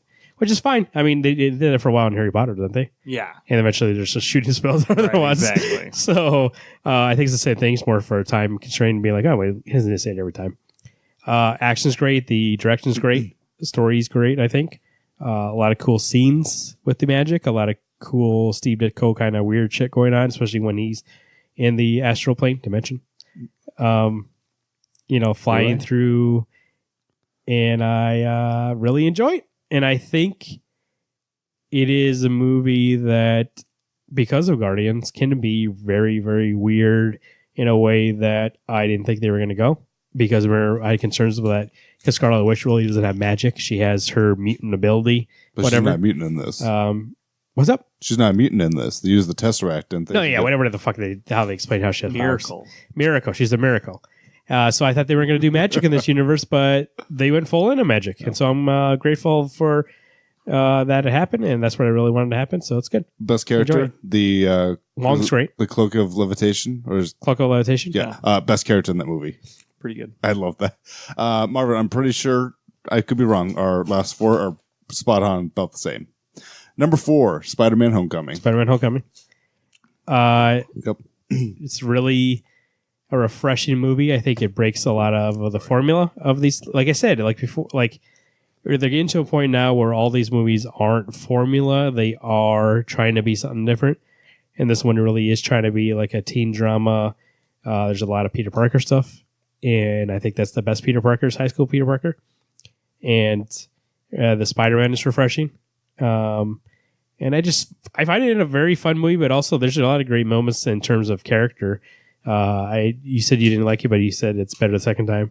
Come on, Spider-Man. I actually do think that's a great moment. But I liked it in the theater. I defended it on this podcast that I think it's a really great moment because he and himself in that moment doesn't believe that he really is Spider-Man. He thinks it's the suit. And at that point, he doesn't have the suit. So he's like, come on, Spider-Man. He's trying to be like, you are this guy. Live up to your name. And I enjoy his friend, Genki. What's his name in the movie? Ned. Ned's, by the way, did you see the wreck on that? What? In the comics, they made Genki, he said, oh, my real name's Ned. No, he used it as a code name. Oh, really? I thought he said, no, my name's Ned. He does say it to a girl that he's with, but then eventually says, no, my real name's Genki. Oh, okay. I'm going to talk some villains. Villains. One of the best villains in this in whole all honesty, MCU. Vulture's never been a favorite villain of mine. Keaton plays him amazing. And they don't kill him off, which is great. Goes to prison in the end. You run into some good, it's like great Easter eggs. Is it the Tinker? Isn't it? Yes. They make Shocker. reference to two different Shockers. Shocking. He needed that. I just wanted the mask. That's all. I just wanted the freaking mask. That's all I wanted. Yeah. And the Easter egg of Scorpion. As long as they make Scorpion in his suit, I will be so happy. That can't happen though. That's the same guy that plays whatever his face in Luke Cage. Continuity errors. Oh, really? Is he in Luke Cage? What? I don't think he's in Luke Cage. Yeah, he's the guy with the sunglasses, dude. No, that's not Shades. That's the same guy that plays No, it's Shades. not. No, I it's guarantee you. Nope. Look it up. Look it up. It's not the same guy. I used to think that's great too, because at the end, Vulture realizes that he is saved by Peter Parker, and he actually does appreciate it and why he did that. And so at the end, when he's like, "Hey, do you know who Spider-Man is?" Scorpion asks him. He's like, "No, I don't know anything." If I did know, he'd be dead. Yeah, so he like kind of saves him in a way, and I think that shows you like the dynamics of that character. Like he wasn't fighting; he didn't want to take over New York City. He didn't want to take over the world. He wanted to provide for his family, and I think it makes that, like we talk about all the time in the show, like a villain is a hero of its own story, and I think he really is a hero in that story. He's just doing it the wrong way. He's trying to do the easy way out. The awkward moments that are in this movie are awkward for me, though. When Peter goes to the house and he meets Adrian Toomes, I'm uncomfortable because Peter's uncomfortable. Like there's feels in this movie as much as, and I don't know if people. You were right. He's the guy from Better Call Saul. Damn it. Yeah, of course we're right. I know. I just remember I recognized the element the Flash Thompson is a different take, and the reveal of Michelle. You know what? I'm fine with these characters. I love Zendaya in this movie, by the way, and I know that's something Garrett doesn't like. in this movie, but he goes back to It's our just review. dumb. It doesn't You can make sense. listen to our review of this podcast. I thought she was hilarious in that movie. I liked her. Yeah, so why can't she just be Michelle? She doesn't be MJ. She is Michelle. What are you talking about? My friends call me MJ. Yeah, but it's Yeah, well, what's wrong with What's that? the J stand for? Flash is also a football star and he's not. Yeah. He is also So they didn't do the right Does character. he have a friend named Ned? You didn't complain about that? That's because Genki was just made up like 3 years ago. Okay, maybe 5. But he's Miles' friend. Get Yeah. out of town. School. Anyway, there's good things about this movie. I really did enjoy it. I'm actually really excited to watch this movie again. It's good second time around. One of the best. It's the best Spider-Man movie that we've had. Get it for. That what? It's the best Spider-Man movie. Sure. My number 4 is no, I already did my 4. Yeah. That's up to you, man. Spider-Man Homecoming You is did what you 4. two agreed on. Yeah, that was my 4. No, we're doing 4. Am I missing a movie? What's your 4? 1, 2, 3, 4.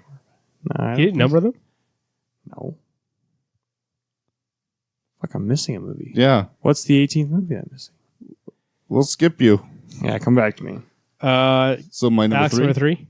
Thor Ragnarok. Thor Ragnarok's my number 3. I remember. Now I know. Thor Ragnarok is also my number 3. Now I know when we talked the first time we at least talked about it, I was like, I didn't really care for it. The more I think about it, there are so many good things about this movie. It's your Planet Hulk. This movie is way more lighthearted than I would have ever expected. Like the way I anticipated, this is a serious moment. Asgardian gods are going to die due to the Ragnarok.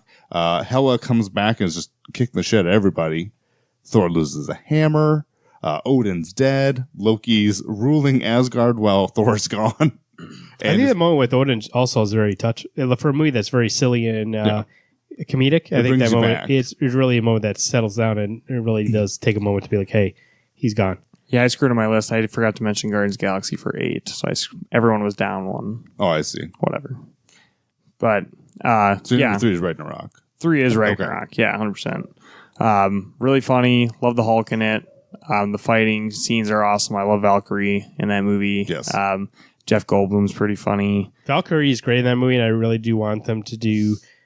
We'll see if she's in Infinity War at all. If she I survives thought that. she was. We'll see if she survives that. But it really just they've been talking about making this movie with all the women characters. I want them. They need to make a Fearless Defenders. Yeah, I really do need to see that. So, the side characters are all hilarious. The Korg, his name, right? Yep. Yeah. Is Okay. good. And Jeff Goldblum is amazing. I love Jeff Goldblum. But it's just really a movie that, same thing like I said about the Guardians, where they finally feel like, hey, let's make a crazy Jack Kirby-ish kind of cosmic weird adventure with Thor that's involved. And like, it doesn't really need to be super serious with Thor or Hulk. It just needs to be a movie that's fun. And I think maybe it's a palate cleanser because the next 2 movies are going to be super serious, and they really do need, like, if you think about it in terms of flow, this really is needed for the next 2 movies. And it's really enjoyable. I watched it twice, and I really it came out of theaters, and then when it came out of video right away, I watched it again. And usually don't do that for movies, except for the next few. I gotta wait. It's not the next movie for me to watch. So my number 2, Marvin, if this is not your number 2 and it's the other movie, I will cry. Black Panther's my number 2. Black Panther's my number 2. Oh, thank God. This is a movie that is way different than other movies. It's way more serious. It actually is a movie that on this whole list, I would say, even more than my 1. My 1's the one I enjoy the most, but I would say out of all these lists, it's the best movie in terms of filmmaking, in terms of being written. It is a movie that I could see. It actually has been getting some accolades and like some. I think it might be the highest one in Rotten Tomatoes. believe It so. has. It's the most critically praised out of those movies, definitely, and definitely is box office wise the most successful out of all these, and for good reason. I think it really touches a moment in this time in our society that really does mean something, and it is. You know what? The first movie in this whole damn list that actually legit made me cry, I think. So, at the end when he talks about his father and how Killmonger, when he talks about like he just got some kid from Oakland his hopes up about being able to have a good life or something like that. I forget what it was, but action's great.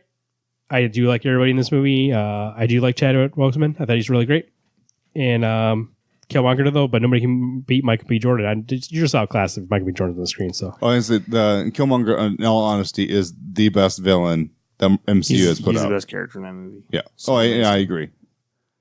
I think that's but it's also an element of saying that like he's a 10 and Chadwick is a good 9. And I do think it's mostly like the way they're written, and obviously he's more charismatic as that kind of villain. And it really does have like he's supposed to be this guy who's outlandish and stuff like that. So in a way, and Chadwick's supposed to be like this very like not obedient, but like very stoic, kind of respectful king. And so in a way, you'd be like, oh, that guy's more fun. Like I really do enjoy him more. He's more exciting.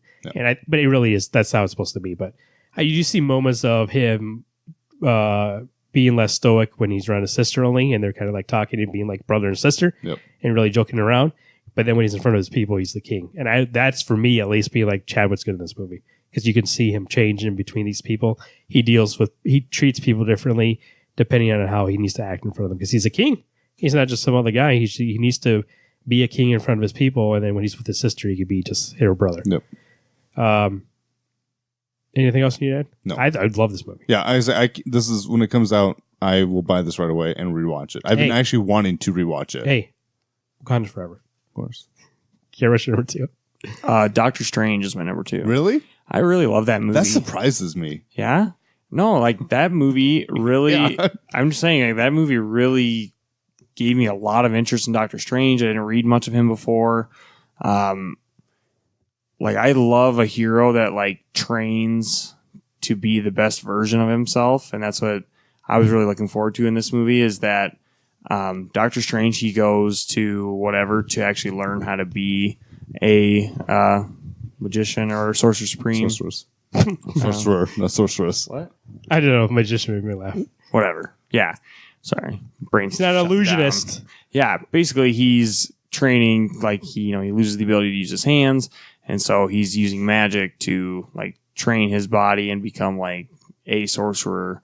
And I really love that part about it. And I like his origin getting to that point. I like how everything is kind of bent around. It's kind of like Inception and the way the storytelling is and the visuals. Lots of Easter eggs, lots of cameos. You would think that, people would think that Doctor Strange and Tony Stark are very similar, like they're their banter. Yeah. But they're actually really different. I love Tilda Swinton as, what's her name? The Ancient One. The Ancient One. Thought she was amazing in that role. What else?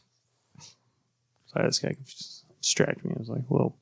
I can't sniff? You can sniff. I sniff all the time. Yeah, I know. Dr. You're doing beer burps the whole show. I'm like trying to catch up here.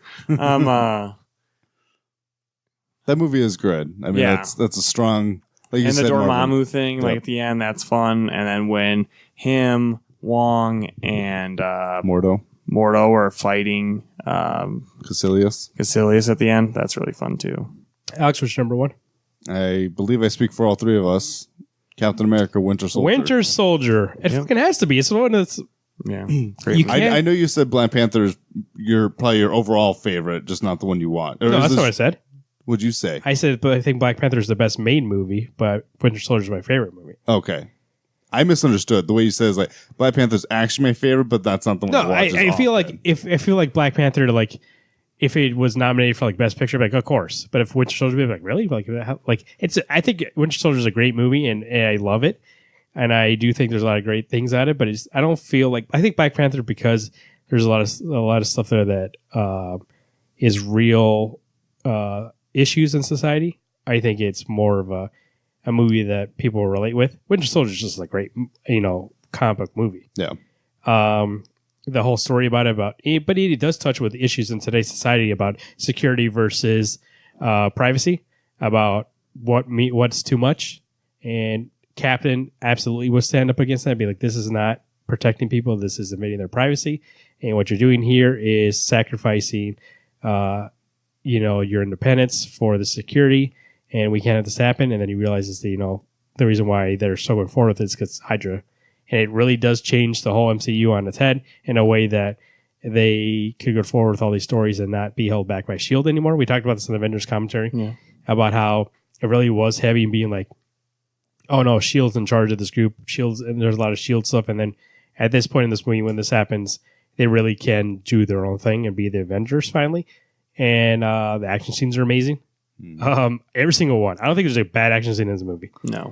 That first fight scene is still one of my favorites. When he's fighting Batroc, the Leaper. Yes. I talked to somebody about I've got a friend of mine who just hates this movie. It's like, it's so boring. It's like, how can you think this movie's boring? That fight scene in the elevator is still one of my favorite fight scenes.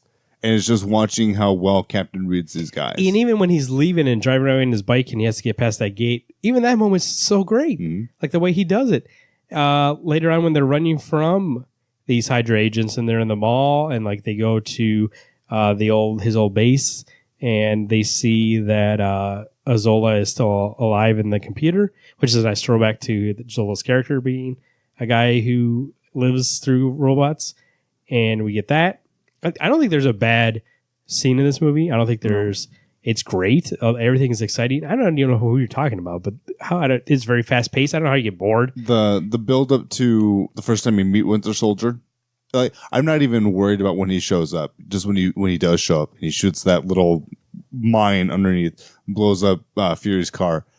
What a great way to introduce your villain and show how terrifying he is. And just how effective he is. Because you hear from Black Widow telling you, I was protecting somebody and he shot through me to hit the target. And the target's dead and I've got this wicked scar. It's like, holy shit. I mean, he's scary and he's effective. Yeah. That Nick Fury car chase scene is one of the best car chase scenes. Oh, it's so cool. And you get to use that like shield tech while Shield's still around, basically. And I do really think Samuel L. Jackson's performance of Nick Fury in that movie is probably the best out of all the cinematic Marvel movies. So much so that when he's really not in the latter half of Phase 2 and 3, it's like, whoa, what'd you guys do with him? Like, he's so important to the Marvel mythos. And yes, S.H.I.E.L.D. is disbanded, but still, Nick Fury's Nick Fury. Like, he's involved somehow. He's got to be. Well, he shows up again in Age of Ultron, right? And I think that's one of the last times you see him. Yeah. This is just all around a great movie. I honestly am biased. Other than Age of Ultron, Captain's outfit, Winter Soldier's got the best outfit, where it's just a plain simple shield uniform with the star and it looks more like his Steve Rogers Super Soldier when he wasn't Captain America anymore, when Bucky was Captain. So I really do enjoy that. It's nice to throw back to that. But overall, like it's a great movie that I don't ever get bored of. No. I've never watched that movie and been like, oh, this scene again. Like I've never, every single time it's on, and it's on a lot. It's and I own it, but every single time, I'm just saying it when it's on because like if I catch it at any moment in that movie, I'm watching the whole thing. Mm-hmm. I'm not stopping. I'm not gonna. And then it makes me want to pop it in and watch what I missed. It's Steve and Bucky's relationship in that movie is so powerful. Like that line where it's like, I'll stick with you till the end of the line. Yep. What a great line. Chills every time. When I watch and Garrett can attest to it. He and I sit by each other at the movies. This is one of those movies that I jerk when things happen. When Captain chases Winter Soldier off the roof and throws his mighty shield, and you watch Winter Soldier catches it. Every time my hand just shoots up and pretends to catch it. This is by all means, probably other than you asked me if my favorite movie a couple days ago, Winter Soldier was on my list going, this may actually just be one of my favorite movies. It's great. Best MCU. I'm surprised we agreed on the same movie. I know me and Alex were probably going to do it, but I didn't know Garrett was going to be on this same train. What I've always told you, I think my fear, I know, but I didn't know where it was on your list. I think my fear was that you were going to be like, yeah, Black Panther really is my favorite. And I haven't seen it enough times. I love Captain America. You know that. I know you love. I can't betray Steve. But it was probably like, I think my heart would be broken if you didn't agree with it. You know why? Because the things that he stands for. So the first movie really shows who that guy is as a character and who he is as a person. The things that he stands for and the things that he will not allow. That's the Winter Soldier movie. Civil War kind of gets around from that. It's more about him and how much he'll do for a friend and do for because he's not really doing stuff for himself in that movie. He's doing it for everybody else. He doesn't want them to be controlled by a government entity, and also he doesn't trust government anymore because of Winter Soldier. So like this movie really does take Captain America in a world where he was very loyal to a government and he is, Captain America, and he realizes sometimes you don't have to follow the government that's in charge. Sometimes you have to follow the American ideal, the American dream. And I think that's what makes this movie great, because he finally, in this movie, realizes, I'm not betraying my country. I am fighting for my country when I do this. One special notice, is it Robert Redford? Yeah, it's great. Yeah. It's great. Robert Redford needs more work. Get him in movies. He did a shark movie, and then he did this movie. I gotta say, they could have done it. They could have pulled the skin back and had it be Red Skull. I was waiting for it. The whole movie didn't happen. I thought it was because in the Winter Soldier run, something like that happened. So Right. I Same expected, character. Yeah, I expected it to happen, and they're really teasing that Red Skull return. I don't know what's going to happen, or if they just forgot about it, but it's coming. Better not have forgot about it. Hugo Weaving deserves coming. Wednesday Comics 605 at gmail.com. Email us what your favorite Marvel movie is, or tweet at us on Twitter at Wednesday Comics, at Alex Pastrell. Let him know if you agree with his choices, at Garrett218. Let him know if you agree with his choices, or at Marvin_Saguero. Find us on Facebook at facebook.com/Wednesday Comics Podcast. Like the page there, comment on the page. Let us know what's going on. YouTube, search for Wednesday Comics to see this show. They forecast the Gauntlet, and sometimes catch up Garrett if he ever catches up. 605-215-1849. That's the voicemail number. Leave us a voicemail. Let us know what you think the best Marvel movie is. So, by the way, next week, Action Comics 1000 comes out. Send us some voicemails. What do you think about Superman? Let us know if you're excited for this book. 1,000 issues. We got a book club, right, Garrett? Yeah. Wednesday Comics League of Extraordinary Gentle People proudly presents. This is Saga of the Swamp Thing, Book 1 by Alan Moore and a couple artists. This is when Alan Moore took, I believe this is when he starts taking over Swamp Issue Thing. 20 through 26. I believe. It really is a run that everybody talks about all the time, and I remember reading a while back, but you know what? I don't know why I don't remember that much of it. So we're going to reread it. You guys are reading it for the first time here, and I'll reread it, and we want you to read along with us. So read it with us and then send us your feedback. So we'll talk about that in another quarter. That'd be July. First week of July, right? Yep. We'll talk about that book and let us know. We'll have John Borland be involved in there on the show, and he's going to give us some expert opinions on the Swamp Thing and Saga of Swamp Thing and Alan Moore's writing of him. It's going to be a great show, so get involved. Supercon 2018, Return of the Con. That's September 28th, 29th, and 30th. 28th, we're going to be doing a live show. It's Wednesday Comics After Dark. We'll be having a nice, fun time, so make sure to get that weekend pass, $30, supercon.com to get that, and come see the show, and then enjoy the rest of the weekend with everybody else that's going to be there. Speaking of Swamp Thing, rootsoftheswampthing.com. Go to rootsoftheswampthing.com for more information about the Avatar of the Green. You really want to get involved in this character, find out who he is before he shows up in Justice League Dark. So go to rootsoftheswampthing.com. Or find him on DC. Find him on Twitter at DC World Swampy, and on Facebook at facebook.com/rootsofswampthing. Subscribe to the show. We got it on iTunes, Stitcher Radio, Google Play, and on Spotify. Make sure you subscribe in all 4 places. Get the show 4 times a week. That's the way we like it. And you make sure you subscribe. That way you get the forecast when it comes out. For instance, new time slot for the forecast comes out on Tuesdays, so you can read and get ahead of get your list all together. And if you're not subscribed, you won't get it on time. And this show obviously come out on Sundays as always. And anytime we decide to do like a random episode, you need to be subscribed to get it. So do it. It's been this week. We had 4 issues, and we went deep into this Marvel Cinematic Universe. In a couple weeks, we have 2 weeks. Infinity Wars coming up. We will be reviewing that with some special guests in the studio. Make sure that you are, getting involved. If you want to let us know what you thought after you get out of the movie, there'll be a couple days you can send in voicemails. 605-215-1849. Get out of that movie. Send us a voicemail. Let us know what you think. We'll play it on that show, obviously, and it's going to be a big show for a big movie. 18 years. There's going to be 18 movies, 10 years. All leads to this. And if I learned anything from Thanos number 18, it all ends in death. I've been Marvin. I've been Alex. I'm Garrett. Hey, everyone. Keep turning those pages. Welcome to Wednesday Comics. To my right, we have Thanos himself. Garrett, how you doing? Fuck! And shit.